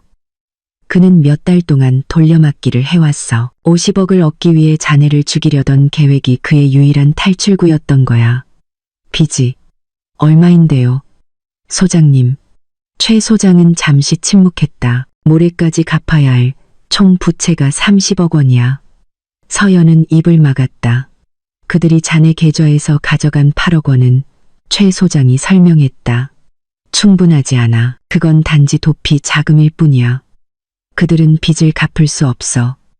그들은 자네에게서 도망치고 사채업자들에게서도 도망치는 거야. 그럼 그들은 지금 어디에 있죠? 아직 해외로 나가지 않았어. 출발일까지는 감히 그 여권을 쓰지 못할 거야. 숨어 있어. 아직 이 도시에 있어. 그리고 내가 어디인지 알아. 최 소장은 휴대폰 화면을 보여주었다. 추적 앱이었다. 어떻게요? 지아의 플래티넘 신용카드. 내가 그 거래 신호를 추적하는 데 성공했어. 방금 패스트푸드점에서 대량의 음식을 주문해서 한 주소로 배달시켰더군. 최 소장은 지도를 확대했다. 위치는 도시 외곽의 언덕 지역에 있는 외딴 낡은 별장이었다. 서연이 아는 별장이었다. 오랫동안 사용하지 않은 지훈과 지아 가족 소유의 별장이었다. 그들은 거기에 있어 서연 양, 쥐새끼처럼 숨어서 모래를 기다리고 있는 거지. 최 소장이 말했다. 그리고 그들은 분명히 자네에게 다시 연락할 거야. 8억 원으로는 충분하지 않을 테니까. 그들은 아직 무언가를 노리고 있어. 모료, 지훈 명의의 20억짜리 보험. 그들은 자네에게 그걸 청구하게 강요한 다음 자기들에게 넘기라고 할 거야. 그게 그들의 마지막 미끼야. 서연은 그 별장의 주소를 쳐다보았다. 그녀의 분노는 이제 끓는 점에 도달했다. 우리가 거기로 가요, 소장님. 우리가 아니라 경찰이. 최 소장이 말했다. 하지만 아직은 아니야. 그들이 두 번째 범죄를 저지를 때, 그들이 자네를 협박하려 할 때 잡을 거야. 우리가 덫을 놓을 거야. 3일장 마지막 밤은 경건하게 진행되었다. 적어도 겉보기에는 그랬다. 서연의 집은 이웃들의 야신경 읽는 소리로 가득 찼다. 방구석에서 서연은 무릎을 꿇고 앉아 있었다. 검은 베일이 그녀의 숙인 얼굴을 가렸다. 그녀는 경건해 보였고 입술은 기도를 읊조렸다. 그녀 옆에서 지아도 그에 못지않게 몰입했다. 그녀는 때때로 마른 눈가를 닦으며 가장 충실하고 가장 슬픔에 잠긴 시누이의 역할을 연기했다. 그 거짓된 평화 뒤에서 이 두 여인이 치명적인 냉전의 한가운데에 있다는 것을 아무도 몰랐다. 서연은 정의를 위해 싸우고 있었고 지아는 자신의 사기를 마무리하기 위해 싸우고 있었다. 조문객들이 돌아가고 집이 다시 조용해지자 지아는 서연의 방으로 들어왔다. 그녀는 따뜻한 차 한 잔을 가져왔다. 이거 마셔요, 언니. 마음 좀 진정시켜요. 얼굴이 너무 창백해요. 그녀는 꾸며낸 부드러운 목소리로 말했다. 서연은 잔을 받았다. 고마워, 지아야. 지아는 서연의 침대 가장자리에 앉았다. 그녀의 눈은 방 안을 둘러보았다. 언니, 이제 앞으로 여기서 혼자 살 거예요? 이 집, 언니 혼자 살기엔 너무 크지 않아요? 지훈 오빠와의 추억도 너무 많고요. 서연은 지아를 쳐다보았다. 미끼가 생각보다 빨리 던져졌다. 언니는 아직 모르겠어. 지아야. 혼란스러워. 지아는 세상의 짐을 짊어진 듯 긴 한숨을 내쉬었다. 그녀는 일어나 지훈의 책상에서 일부러 모아둔 몇 장의 청구서 봉투를 집어들었다. 언니를 더 힘들게 하려는 건 아니에요. 하지만 아까 지훈 오빠 책상에서 이걸 봤어요. 그녀는 집 대출금, 자동차 할부금, 그리고 여러 신용카드 청구서를 내밀었다. 이 모든 게 다음 주에 만기예요. 언니, 제가 지훈 오빠 다른 계좌 잔액을 확인해 봤는데 텅 비었어요. 전부 다요. 우리 공동 계좌에 있던 8억 원. 그게 우리가 가진 유일한 돈이었던 것 같아요. 그리고 그것도 지훈 오빠가 가져갔고요. 지아는 훌륭하게 연기했. 그녀는 돈이 사라진 것을 이제 막 안 것처럼 행동했다. 마치 사건이 일어났을 때 은행에 없었던 것처럼. 지훈 오빠, 그는 문제가 많았던 것 같아요. 언니, 아마 도박을 했을지도 몰라요. 지아는 손으로 입을 가리며 끔찍한 속삭임처럼 그 말을 내뱉었다. 그녀는 지훈이 절망적인 희생자라는 서사를 만들면서 동시에 서연에게 재정적인 공황을 조성하고 있었다. 서연은 순진하고 망연자실한 아내의 역할을 하며 고개를 숙였다. 도박이라고? 세상에, 지아야. 언니는 아무것도 몰랐어. 그럼 우린 이제 어떻게 해야 해? 이 모든 걸 어떻게 갚아? 언니는 일도 안 하는데. 진정해요, 언니. 진정해요. 지아가 서둘러 서연의 어깨를 잡았. 우리에겐 아직 지훈 오빠의 20억짜리 생명보험이 있잖아요. 하지만 그게 빨리 나올 수 있을까? 서연이 물었다. 목소리를 떨리게 만들었. 지아는 입술을 깨물며 열심히 생각하는 척했다. 그게 문제예요, 언니. 제가 아까 사망보험금 청구 절차에 대해 물어봤는데 특히 사고사인 경우에는 한 달 이상 걸릴 수도 있대요. 조사를 먼저 해야 한다고 하더라고요. 그런데 이 빚들은 다음 주에 갚아야 하잖아요. 지아는 일부러 거짓된 마감일을 만들었다. 그녀는 서연이 공황에 빠질 것을 알고 있었다. 그녀는 지훈의 30억짜리 빚이 모레 만기라는 것을 알고 있었고 지금 당장 돈이 필요했다. 서연은 지아의 얼굴, 거짓으로 가득 찬 얼굴을 쳐다보았다. 이제 서연이 자신의 미끼를 던질 차례였다. 그렇다면 서연이 나지막이 말했다. 눈꺼풀에 가짜 눈물이 고이게 했다. 보험이 오래 걸린다면 우리 이 집을 팔면 어떨까? 지아야. 지아의 눈이 순간적으로 커졌다. 재빨리 감춘 승리의 성광이었다. 집을 판다고요? 언니? 확신해요? 여긴 두 분의 추억이 담긴 집이잖아요. 무슨 추억이 더 있겠어? 지아야. 서연이 흐느꼈다. 아픈 기억밖에 없어. 언니는 여기서 더는 못 살아. 언니는 빨리 돈이 필요해. 우리는 더 작은 월세집을 구할 수 있어. 중요한 건 지훈 오빠 빚을 다 갚는 거야. 언니는 그의 이름에 먹칠하고 싶지 않아. 지아는 심사숙고하는 척했다.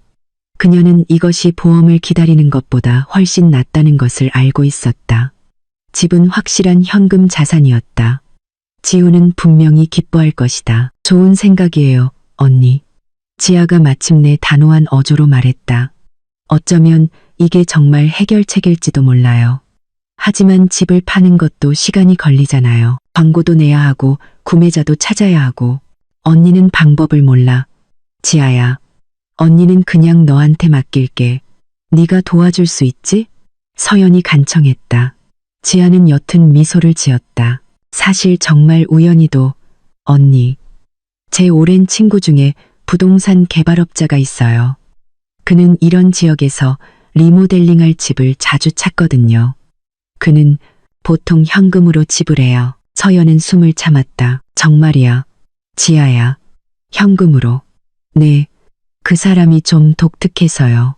큰 금액을 은행 이체로 하는 걸 번거로워해요. 빠른 거래를 선호하죠. 제가 지금 당장 그에게 전화해 볼까요? 혹시 관심이 있을지도 모르잖아요. 우리가 급전이 필요하다고 말해 볼게요. 그래, 지아야. 한 번 물어봐줘. 서연이 희망에 찬 목소리로 말했다. 지아는 일어나 휴대폰을 들었다. 밖에서 전화할게요. 언니. 방 안에서는 좀 그래서요. 서연은 지아가 전화를 걸지 않을 것을 알고 있었다. 그녀는 그들의 은신처인 별장에 있는 지훈에게 메시지를 보낼 것이다. 먹잇감이 덫에 걸렸다고 알리기 위해 서연은 기다렸다. 심장이 격렬하게 뛰었다. 그녀는 즉시 최 소장에게 짧은 메시지를 보냈다. 미끼를 던졌음. 그들은 집을 노리고 있음. 지아가 구매자에게 연락 중. 답장이 빨리 왔다. 좋아. 집에서 만나는 건 동의하지 마. 너무 위험해. 공공장소로 유도해. 은행이 최선이야. 그 은행에서 주택담보대출을 상환해야 한다고 말해. 얼마 지나지 않아 지아가 방으로 다시 들어왔. 그녀의 얼굴은 환했지만 꾸며낸 안도의 표정으로 그것을 감추려 했었다. 다행이에요, 언니. 제 친구가 하겠대요. 지아가 외쳤다. 언니 사정을 듣고 안타까워하더라고요. 내일 아침에 돈을 준비할 수 있대요. 그렇게 빨리? 서연이 놀란 척했다. 네, 언니. 하지만 조건이 있어요. 시세보다 조금 낮은 가격일 수 있대요. 중개인 없이 빨리 사는 거라서요. 그리고 거래는 내일 바로 끝내고 싶어 해요. 매매 계약서에 서명하고 바로 지불하는 거죠. 괜찮아. 지아야, 괜찮아. 가격이 조금 낮아도 빨리 해결되는 게 중요해. 언니는 더 이상 견딜 수가 없어. 서연이 말했다. 그럼 어디서 만나? 집에서요. 지아는 약간 망설이는 듯했다. 네. 내일 아침에 집 상태를 먼저 보고 싶어 해요. 법무사랑 돈도 같이 가지고 온대요. 서연은 고개를 저었다. 안 돼, 지아야. 집에서는 안 돼. 그녀가 재빨리 말했다. 언니. 이웃들 보기 창피해. 지훈 오빠 죽은 지 겨우 3일 됐는데 언니가 벌써 집을 팔다니. 사람들이 뭐라고 하겠어? 지아는 생각에 잠긴 듯했다. 그것은 합리적인 이유였다. 그리고 서연이 최 소장의 지시를 기억하며 덧붙였다. 이 집 등기부등본이 아직 보석은행에 있잖아. 지아야. 주택담보대출이 조금 남았어. 우리 보석은행 본점에서 만나면 어떨까? 그 구매자를 거기로 오라고 하자.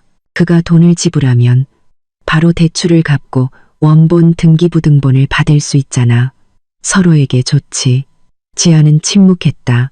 그녀의 생각의 흐름이 방해받은 듯했. 원래 계획은 집에서 서연을 처리하고 강제로 서류를 빼앗는 것이었음이 분명했다.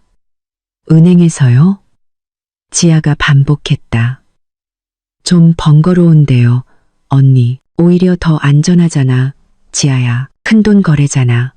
거기에는 경비원도 있고 전용 회의실도 있어. 언니는 은행이 더 안전하게 느껴져. 그렇지 않으면 언니는 못하겠어. 서연이 두려움에 떠는 약한 여자의 카드를 꺼내며 말했. 지아는 서연을 오랫동안 쳐다보다가 마침내 고개를 끄덕였다. 알았어요, 언니.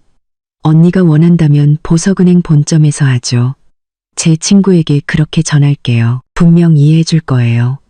언니는 내일 아침 10시에 준비만 하세요. 언니가 가진 집 관련 서류 전부 가지고요. 네가 다 준비해줘, 지아야. 언니는 그냥 너 따라갈게. 서연이 체념한 듯 말했다. 지아가 방을 나간 후 서연은 긴 한숨을 내쉬었다. 이제야 떨림이 느껴졌다. 그녀는 즉시 최 소장에게 다시 메시지를 보냈다. 거래성사, 보석은행 본점, 내일 오전 10시. 지아와 구매자가 올 것임. 최 소장의 답장은 단 한 단어였다. 준비 완료. 그날 밤 서연은 다시 잠을 이룰 수 없었다.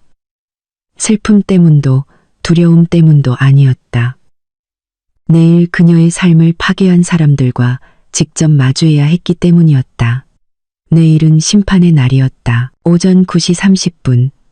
서연과 지아는 웅장한 보석은행 로비로 들어섰다. 서연은 같은 검은색 드레스를 입고 있었다. 그녀의 얼굴은 얇은 베일로 가려져 있었고 오직 그녀의 눈만이 앞을 똑바로 응시하고 있었다. 이것은 더 이상 슬픔의 가면이 아니었다. 이것은 그녀의 전투복이었다.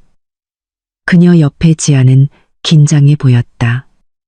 그녀는 마치 누군가와 조율하는 것처럼 손에 든 휴대폰을 계속 힐끗거렸다. 그녀는 서류 더미가 든 큰 토트백을 들고 있었다. 제 친구는 이미 안에 있어요.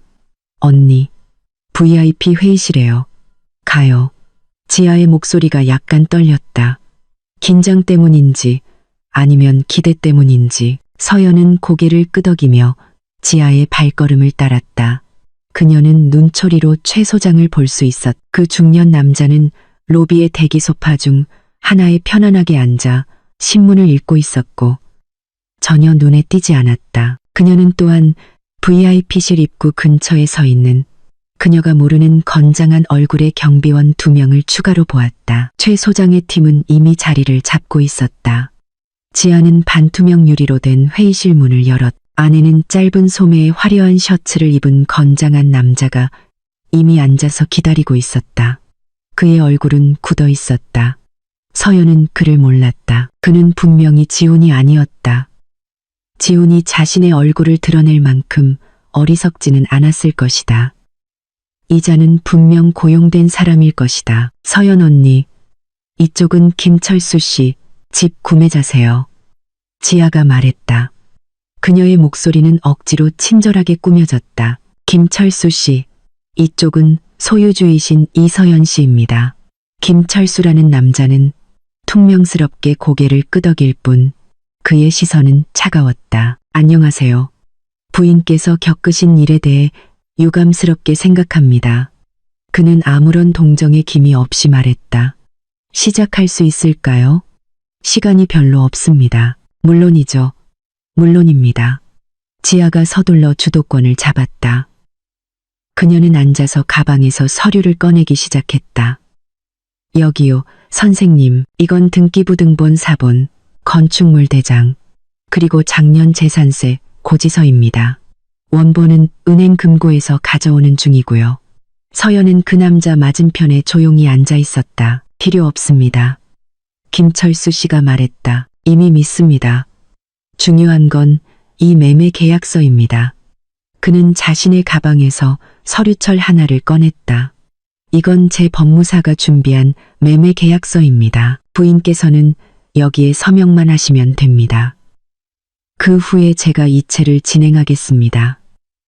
지아는 그 서류철을 받아 빠르게 열었다. 그녀는 즉시 그 서류를 서연 앞에 내밀며 서명 지점을 가리켰다. 여기요, 언니.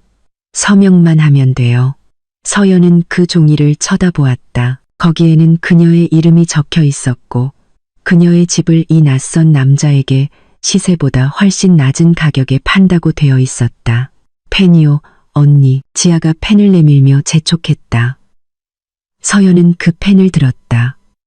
그녀의 손이 올라갔다. 서명을 할 준비가 된 채로 지아는 옅은 미소를 지었다. 그녀의 눈이 번뜩였다.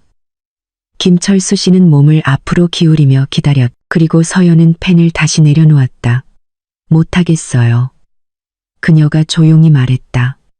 지아의 미소가 즉시 사라졌다. 무슨 말이에요? 언니, 이미 합의된 거잖아요. 장난치지 마요. 장난 아니에요. 서연이 말했다. 이번에 그녀는 얼굴을 들었다. 베일 너머로 그녀의 눈은 지아의 눈을 똑바로 응시했다. 그녀의 시선은 더 이상 슬프지 않았다. 날카롭고 차가웠다. 이 집을 당신들에게 팔 수 없어요. 김철수 씨가 거칠게 일어섰다. 그의 의자가 뒤로 밀렸다. 무슨 말씀이십니까? 부인. 당신들이라고요? 저는 단독 구매자입니다. 아, 그래요? 서연도 일어섰다. 그녀의 목소리는 이제 조용한 회의실에 울려 퍼질 만큼 분명하고 강하게 들렸다. 그렇다면 왜 당신 가방에는 서연이 살짝 열린 김철수 씨의 가방을 가리켰다. 저렇게 많은 현금 다발이 있는 거죠? 이체한다고 하지 않으셨나요? 김철수 씨와 지아는 깜짝 놀랐다. 그리고 왜 서연이 말을 이었. 법무사도 여기 없는데 법무사가 서명한 매매 계약서를 가지고 오셨죠? 이거 위조된 거죠? 그렇죠? 서연 언니. 지아가 소리쳤다. 그녀의 얼굴은 창백했. 무슨 소리를 하는 거예요? 언니 스트레스 받아서 그래요. 언니 미쳤어요. 미쳤다고? 서연이 나지막이 웃었다. 끔찍하게 들리는 웃음이었다. 그래, 거의 미칠 뻔했지. 지아야. 죽었다던 내 남편이 다른 은행에서 신우이랑 같이 8억 원을 인출하고 있었다는 걸 알았을 때 정말 거의 미칠 뻔했어. 서연은 자신의 휴대폰을 테이블 위로 내던졌다. 화면이 켜지며 그녀가 준비해둔 영상이 재생되었다. 대한은행에서 지훈과 지아가 웃으며 여행 가방에 돈을 채워 넣는 영상. 지아는 억눌린 비명을 질렀다. 그녀는 한 걸음 물러서다 벽에 부딪혔다. 김철수 씨는 즉시 난폭하게 움직였. 그는 도망치려 하지 않았다. 그는 서연을 향해 돌진하며 그 휴대폰을 빼앗으려 했다. 하지만 그는 늦었다. 회의실 문이 부서지듯 열렸다. 경찰이다. 움직이지 마. 아까의 가짜 경비원 2명과 최 소장, 그리고 다른 2명의 제복 경찰이 들이닥쳤다. 건장한 김철수 씨는 그의 손이 서연에게 닿기도 전에 즉시 제압당했다. 지아는 바닥에 주저앉았다. 그녀는 심하게 떨며 믿을 수 없다는 표정과 증오가 섞인 시선으로 서연을 쳐다보았다. 네. 네가 알고 있었어? 전부 다 알고 있었어. 서연이 힘없이 앉아있는 지아에게 다가가며 말했다. 내 계획을 알고 있었어. 처음부터 너희들의 계획을. 바로 그 순간 최 소장의 휴대폰이 울렸다. 그는 전화를 받고 잠시 듣더니 좋아. 그를 확보해라고 말하고 전화를 끊었다. 그는 서연을 돌아보았다. 브라보 팀이 성공했어. 서연 양. 그들이 별장 은신처에서 지훈을 체포했어. 지아로부터 소식을 기다리던 바로 그 순간에 지아의 눈물이 마침내 흘러내렸다. 가짜 눈물이 아니라 분노와 패배의 눈물이었. 이 교활한 년, 우리를 함정에 빠뜨렸어. 서연은 지아 앞에 쪼그려 앉았다. 그녀는 신우이의 눈을 쳐다보았다. 누가 교활할까? 지아야. 서연이 속삭였다. 나일까? 아니면 자기 오빠의 죽음을 연기하고 아미르라는 이름의 불쌍한 노숙자의 시신을 바꿔치기 해서 50억짜리 보험금 때문에 내 살인을 계획한 남편의 흔적을 덮으려 한 너일까? 서연이 내뱉는 모든 말은 지아의 가슴에 밝히는 목과 같았. 서연이 50억짜리 보험을 언급했을 때 지아의 눈은 공포로 커졌다. 그녀는 서연이 그것에 대해 알고 있을 줄은 몰랐. 그녀는 그것이 지훈과 그녀만의 가장 큰 비밀이라고 생각했다. 지훈의 30억짜리 도박빚도 알고 있어. 서연이 차갑게 말을 이었다. 너희들이 나뿐만 아니라 사채업자들로부터도 도망치고 있다는 걸 알아. 그리고 너희들은 나를 희생시키고 내 집을 빼앗을 수 있을 거라고 생각했겠지. 너희들은 크게 틀렸어. 경찰이 지아를 일으켜 세우고 그녀의 손에 수갑을 채웠다. 당신들 두 사람은 사기, 횡령, 공문서 위조, 그리고 자산 강탈 미수 혐의로 체포됩니다. 경찰관이 말했다. 지아가 끌려나가면서 그녀는 증오의 찬눈으로 서연을 쳐다보았다. 후회하게 될 거야. 이서연, 지훈 오빠가. 내 지훈 오빠는 지금 같은 경찰서로 이송 중이야. 서연이 말을 잘랐다. 너희들의 게임은 끝났어. 너희들 둘 다 업보를 즐기도록 해. 서연은 똑바로 섰다. 그녀는 베일을 정돈했다. 최 소장이 그녀의 어깨를 가볍게 두드렸다. 끝났어. 서연 양, 자네는 대단했어. 서연은 고개를 끄덕였다. 그녀는 배신자들이 만든 혼돈을 뒤로하고 회의실에서 걸어 나왔다. 그녀는 은행 밖으로 뜨거운 햇살 아래로 발걸음을 옮겼. 처음으로 숨을 제대로 쉴 수 있는 것 같았다. 그녀의 세상은 분명 파괴되었지만 그녀는 그 조각들을 모아 무너지지 않는 방어의 성벽을 쌓는 데 성공했다. 경찰서는 밖의 뜨거운 햇살과 대조적으로 답답하고 차가웠다. 서연은 살균된 듯한 취조실에 앉아 있었다. 그녀 앞에는 단호한 얼굴의 베테랑 형사인 박 반장이 앉아 있었고 그녀 옆에는 이제 전문가 증인이자 서연의 보호자 역할을 하는 최 소장이 있었다. 몇 시간 동안 서연은 공식 진술을 했다. 그녀는 놀라울 정도로 차분하게 처음부터 끝까지 모든 것을 털어놓았다. 그녀는 울지 않았다. 그녀의 목소리는 담담하고 정확했다.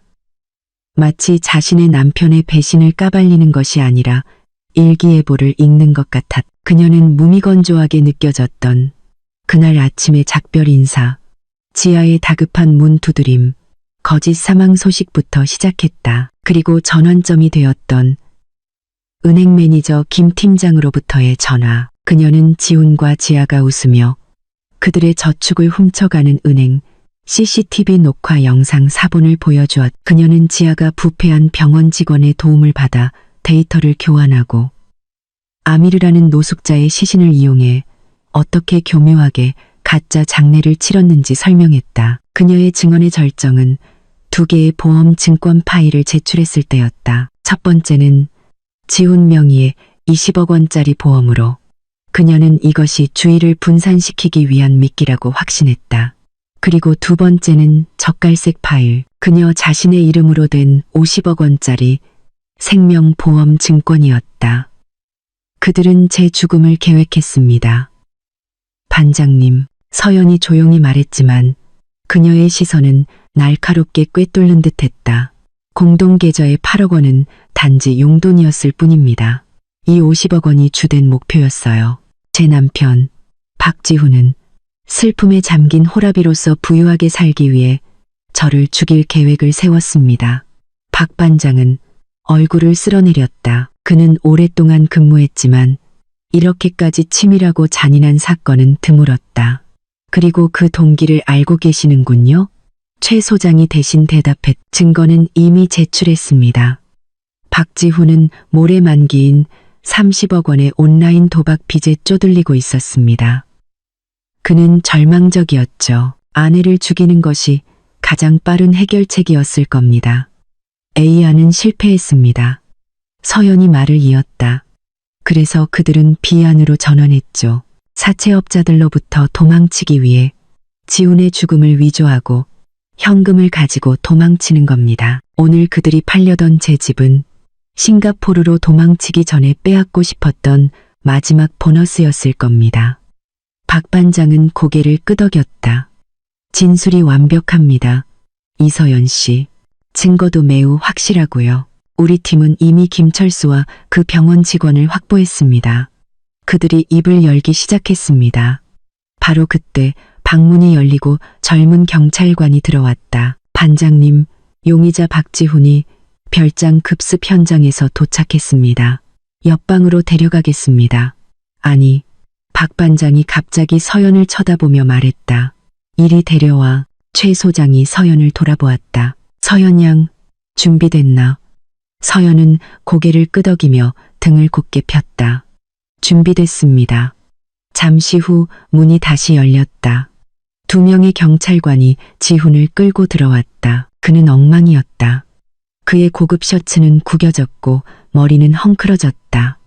평소 서연을 안심시키던 그의 잘생긴 얼굴은 이제 사납고 공황에 빠진 모습이었다. 수갑이 그의 손목을 묶고 있었다. 서연을 보자마자 지훈의 눈이 휘둥그레졌다. 그는 그곳에서 차분하게 앉아있는 아내를 보게 될 줄은 상상도 못했다. 그의 오만함이 즉시 튀어나왔다. 서연아, 여보, 여기 있었구나. 그가 마치 자신이 희생자인 것처럼 외쳤다. 잘 됐어. 이분들한테 좀 설명해줘. 이건 다 오해야. 난 함정에 빠졌어. 누군가 날 함정에 빠뜨린 게 분명해. 서연은 그저 그를 쳐다볼 뿐이었다. 차갑게, 사랑도 증오도 없이 그저 텅 빈 시선으로 난 함정에 빠졌어. 서연아, 날 믿어야 해. 지훈이 발버둥치며 다가가려 했지만 경찰관에게 제지당했다. 누구한테 함정에 빠졌는데요? 지훈 씨. 서연이 조용히 물었다. 지훈의 표정이 굳었다. 지아한테? 아니면 당신의 30억짜리 도박빚한테? 아니면 혹시 내 이름으로 준비한 50억짜리 생명보험한테 함정에 빠졌나요? 지훈은 마치 서연이 방금 자신을 세게 때린 것처럼 비틀거리며 물러섰다. 그를 잡아둬. 박 반장이 명령했다. 바로 그 순간 문이 다시 열렸다. 다른 경찰관이 지아를 데리고 들어왔다. 지아의 얼굴은 절망적인 울음으로 부어 있었다. 이것이 서연이 기다리던 순간이었다. 두 배신자의 만남. 지훈이 지아를 보자 그의 억울한 남편 가면은 즉시 벗겨졌다. 남은 것은 순수한 분노뿐이었다. 너. 지훈이 수갑 찬 손으로 지아를 가리키며 으르렁거렸. 이게 다 내 생각이었잖아. 이 뱀 같은 년. 네가 내 생각을 좀먹었고, 네가 서연이는 멍청하다고 했고, 네가 이 계획은 반드시 성공할 거라고 했잖아. 힘이 빠져있던 지아가 즉시 불붙었다. 말 함부로 하지 마. 그녀도 지지 않고 소리쳤다. 30억 빚 때문에 사채업자들에게 쫓기는 게 누군데. 너잖아. 50억 때문에 자기 아내를 죽이고 싶어 한 탐욕스러운 놈이 누군데. 너잖아. 난 그냥 널 도운 것뿐이야. 오빠, 난 그냥 우리가 잘 살고 싶었을 뿐이라고. 거짓말. 지훈이 소리쳤다. 네가 이 모든 걸 원했잖아. 네가 서연이를 질투했고, 네가 내 아내가 될 자격이 더 있다고 했잖아. 그리고 넌 동의했잖아. 지아가 절규했. 넌 그 위선적인 여자랑 사는 거 지긋지긋하다고 했잖아. 나랑 자유롭게 살고 싶다고 했잖아. 거짓말쟁이. 이게 다 내 잘못이야. 네가 가짜 시신 처리도 제대로 못했잖아. 네 잘못이야. 왜 은행에 흔적을 남겼는데? 멍청아. 취조실은 서로를 비난하고 욕하는 소리로 시끄러워졌다. 한때는 완벽한 공범이었던 불륜 커플은 이제 서로를 끌어내리려는 철천지원수가 되었다. 그만. 박 반장의 우렁찬 목소리가 터져나왔다. 지훈과 지아는 즉시 조용해졌다. 그들의 숨소리가 거칠었다. 아까부터 조용히 지켜보기만 하던 서연이 천천히 자리에서 일어났다. 그녀는 책상으로 다가가 두 배신자 사이에 서서 그들을 차례로 쳐다보았다. 당신들 둘 다 말이 맞아요. 서연이 말했. 그녀의 목소리는 조용했지만 치명적이었다. 당신들 둘 다 잘못했고, 당신들 둘 다 탐욕스러워. 그리고 당신들 둘 다 멍청했어요. 그녀는 지훈을 쳐다보았다. 내가 멍청하다고 생각했어요. 지훈 씨, 내가 그냥 아무것도 모르는 가정주부라고 생각했어요. 당신이 틀렸어요. 내가 당신을 사랑했을지는 몰라도 눈이 멀지는 않았어요. 그리고 그녀는 지아를 쳐다보았다. 그리고 너, 지아야, 넌 내 모든 걸 빼앗을 수 있을 거라고 생각했니? 내 남편을 빼앗고 내 돈을 빼앗고 심지어 내 목숨까지 빼앗을 계획을 세웠지. 하지만 지금 내 꼴을 봐. 넌 아무것도 얻지 못했어. 지훈은 고개를 숙였다. 어깨가 떨렸다. 하지만 후회 때문이 아니라 두려움 때문이었다. 최 소장이 앞으로 나섰다. 자네에게 한 가지 소식이 더 있네, 박지훈 씨. 그가 조용히 말했다. 우리는 자네의 사채업자들에게 연락했네. 자네의 사망 소식을 정정했지. 지훈이 고개를 들었다. 그의 얼굴은 시체처럼 창백했다. 그들은 아주 기뻐하더군. 최 소장이 옅은 미소를 지으며 말을 이었다. 자네가 감옥에 있는 동안에는 빚을 독촉하지 않겠다고 하더군. 하지만 안부는 전해달라고 했어. 그들은 인내심을 가지고 자네를 기다릴 거라고. 그 30억 원은 이자가 계속 붙을 거야. 그들은 자네가 자유로워지는 날 자네를 환영할 걸세. 그것은 감옥보다 더 끔찍한 형벌이었다. 지훈은 그것이 무엇을 의미하는지 알고 있었다. 그는 결코 자유로워질 수 없을 것이다. 20년 후에 감옥에서 나온다고 해도 그는 사채업자들의 손에 죽기 위해 나오는 것일 뿐이다. 지훈은 바닥에 쓰러졌다. 그는 어른이 아니라 겁에 질린 어린아이처럼 울부짖었다. 지아는 혐오스러운 눈으로 그를 쳐다보았다. 그녀는 자신이 목숨 걸고 지켰던 남자가 세상에서 가장 한심한 남자라는 것을 이제야 깨달았다. 데려가. 박 반장이 명령했다. 경찰관들이 힘없이 늘어진 지훈과 조용히 우는 지아를 끌고 갔다. 그들의 비명과 저주는 경찰서 복도에 울려 퍼지다 마침내 감방문 뒤로 사라졌다. 서연은 조각상처럼 서 있었다. 그녀는 승리감을 느끼지 못했다. 만족감도 느끼지 못했다. 그녀가 느낀 것은 오직 차가운 안도감뿐이었다. 폭풍은 지나갔고 그녀는 기적적으로 여전히 굳건히 서 있었다. 몇 달이 지나 계절이 바뀌었다. 지훈과 지아의 배신 이야기는 지역사회에 떠들썩한 뉴스가 되었다. 하지만 서연에게 그것은 자신의 삶을 되찾기 위한 긴 과정이었다. 법정은 그 추악한 드라마의 마지막 무대가 되었다. 서연은 앞줄에 앉았다. 그녀의 옷차림은 단정했고 등은 곧았다. 그녀는 증오심을 품고 오지 않았. 그녀는 정의가 실현되는 것을 보기 위해 왔다. 그녀 맞은편 피고인석에는 지훈과 지아가 앉아 있었다. 그들은 더 이상 그녀가 은행 CCTV 녹화 영상에서 본 환상의 커플이 아니었다. 지훈은 늙어 보였고 머리카락은 듬성듬성해졌으며 눈은 텅 비어 있었다. 지아는 창백하고 초췌했으며 그녀의 아름다움은 후회와 증오로 발해 있었다. 그들 옆에는 부패한 병원 직원과 고용된 구매자 김철수도 앉아 있었다. 재판은 빠르게 진행되었다. 최 소장과 경찰이 수집한 증거는 반박의 여지가 없었다. 은행 CCTV 영상이 대형 화면에 재생되자 지훈과 지아는 부끄러움에 고개를 숙였다. 은행 매니저 김 팀장의 증언, 지아에게서 뇌물을 받고 아미르 씨의 시신 데이터를 교환했다고 울면서 자백한 영안실 직원의 증언, 그리고 물론 서연 명의의 50억 원짜리 생명보험증권이 극악무도한 범죄 계획의 핵심 증거가 되었다. 지훈의 변호사는 지아를 범죄의 주모자로 몰아가려 했다. 지아의 변호사는 자신의 의뢰인이 도박 빚에 시달리는 지훈의 조종에 의한 희생자일 뿐이라고 주장했. 그들은 판사 앞에서 서로를 공격하고 서로의 치부를 드러내며 불륜의 세부 사항을 폭로하고 마지막으로 자신들을 욕보였다. 서연은 그저 지켜볼 뿐이었다. 그녀는 이미 그들을 용서했다. 그들을 위해서가 아니라 자기 자신을 위해서. 용서는 그들의 독을 자신의 삶에서 제거하는 유일한 방법이었다. 판결의 날이 왔다. 판사는 망치를 힘껏 내리쳤다. 그의 목소리는 위엄있게 울려 퍼졌다. 피고인 박지훈.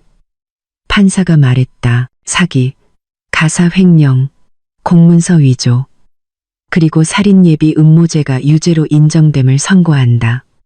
법원은 징역 20년을 선고한다. 망치가 두드려졌다. 피고인 박지아, 판사가 말을 이었다. 상기 모든 범죄 행위에 공모 및 방조한 죄가 유죄로 인정된다. 법원은 징역 15년을 선고한다. 망치가 다시 두드려졌다. 금권 인정된다. 병원 직원과 김철수도 그에 상응하는 형을 선고받았다. 지훈이 법정 밖으로 끌려나가면서 그의 눈은 서연의 눈과 마주쳤다. 서연은 그저 담담하게 그를 쳐다볼 뿐이었다. 법정 뒤편에서 서연은 최 소장의 이야기에서 들었던 험악한 얼굴의 남자들, 사채업자들을 보았다. 그들은 떨고 있는 지훈을 향해 옅은 미소를 지었다. 그들은 약속을 지킬 것이다. 지훈의 업보는 감옥 안팎에서 영원한 지옥이 될 것이다. 재판이 끝난 후 서연의 삶은 정말로 처음부터 다시 시작되었다. 최 소장의 도움으로 그녀는 모든 법적 혼란을 처리했. 50억 원짜리 보험 증권은 무효화되었다. 고아미르 씨의 명예는 회복되었고 그는 사회복지과에 의해 제대로 다시 안장되었다. 지훈의 거짓 사망 신고는 주민등록상에서 취소되었다. 서연의 신분을 미망인에서 다시 기혼으로 바꾸었다. 그녀가 마지막 한 가지 일을 위해 필요했던 신분, 바로 이혼 소송을 제기하는 것이었다. 이혼 소송은 신속하게 받아들여졌다. 지훈은 거부할 권리가 없었다. 서연은 공식적으로 자유로워졌다. 훔친 8억 원은 대부분 사라졌다. 천공들이 난고 사라졌. 지훈이 빚의 일부를 갚는 데 사용했고 나머지는 증거물로 압수되었다. 법원은 동결에 성공한 남은 돈 약 1억 원을 전액 서연에게 돌려주라고 판결했다. 집은 안전했다. 가짜 매매 계약서는 결코 유효하지 않았다. 판결 몇 주 후 서연은 자신의 거실 한가운데에 서 있었다. 이 집은 낯설게 느껴졌고 나쁜 기억으로 가득 차 있었다. 그녀는 무엇을 해야 할지 알고 있었다. 일주일 내내 그녀는 짐을 쌌다. 이사하기 위해서가 아니라 지훈의 모든 물건을 치우기 위해서였다. 그의 옷, 신발, 향수, 심지어 결혼사진까지 그녀는 상자에 담았다. 그녀는 그것들을 태우지 않았다. 그녀는 아직 쓸만한 모든 것을 고아원에 기부했다. 그녀는 그 집의 부정적인 에너지를 긍정적인 것으로 바꾸고 싶었다. 그녀는 지훈이 평소에 사용하던 차를 팔았다. 그 돈에 은행에서 남은 돈을 더해 사업 자금으로 사용했다. 서연은 집벽을 새로 칠했다. 칙칙한 크림색을 밝은 아이보리와 연한 파란색으로 바꾸었다. 그녀는 몇 개의 화분을 사서 빈 구석을 채웠다. 그녀는 작은 부엌을 개조했다. 지훈이 좋아하던 김치찌개 냄새는 이제 바닐라와 계피향으로 대체되었다. 한때 남편만을 위해 요리했던 서연은 이제 새로운 열정을 찾았다. 그녀는 집에서 작은 온라인 케이터링 사업을 시작했다. 그녀의 전문 분야는 전통떡과 미니 잔치상이었다. 그 끔찍한 날로부터 1년이 흘렀다. 그날 아침 서연의 집은 붐볐다. 조문객들이 아니라 갈비찜과 약과 냄새로 그녀의 케이터링 사업은 대성공을 거두었다. 그녀는 이제 그녀의 요리를 돕는 이웃 아주머니 3명을 직원으로 두고 있었다. 밝은 색의 옷을 입은 서연은 회사 행사를 위한 대량 주문을 감독하느라 바빴다. 그녀는 창문을 활짝 열었다. 따뜻한 아침 햇살이 그녀의 깨끗하고 새로운 부엌을 비추며 쏟아져 들어왔다. 그녀는 더 이상 연약하고 순진한 서연이 아니었다. 그녀는 강하고 독립적이며 능력 있는 서연이었다.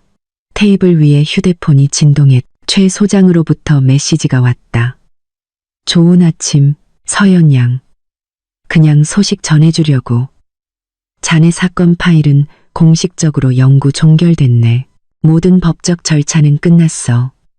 마지막 소식으로는 지훈은 계속 문제를 일으켜서 독방으로 이감됐다고 하더군. 심한 우울증을 앓고 있대. 그리고 지아는 교도소 주방에서 일하고 있다고 하네. 새로운 삶을 축하하네. 서연 양. 서연은 그 메시지를 읽었다. 그녀는 휴대폰을 내려놓았다. 그녀는 꽃이 피기 시작한 그녀의 작은 정원을 내다보았다. 그녀는 미소 지었다. 진심, 어린, 평화로운, 그리고 승리에 찬 미소. 그녀의 세상은 한때 배신으로 파괴되었지만 그 폐허 위에서 그녀는 단지 자신의 삶을 재건한 것이 아니었다. 그녀는 훨씬 더 아름다운 궁전을 지었다. 그녀 자신의 손으로 지은 궁전을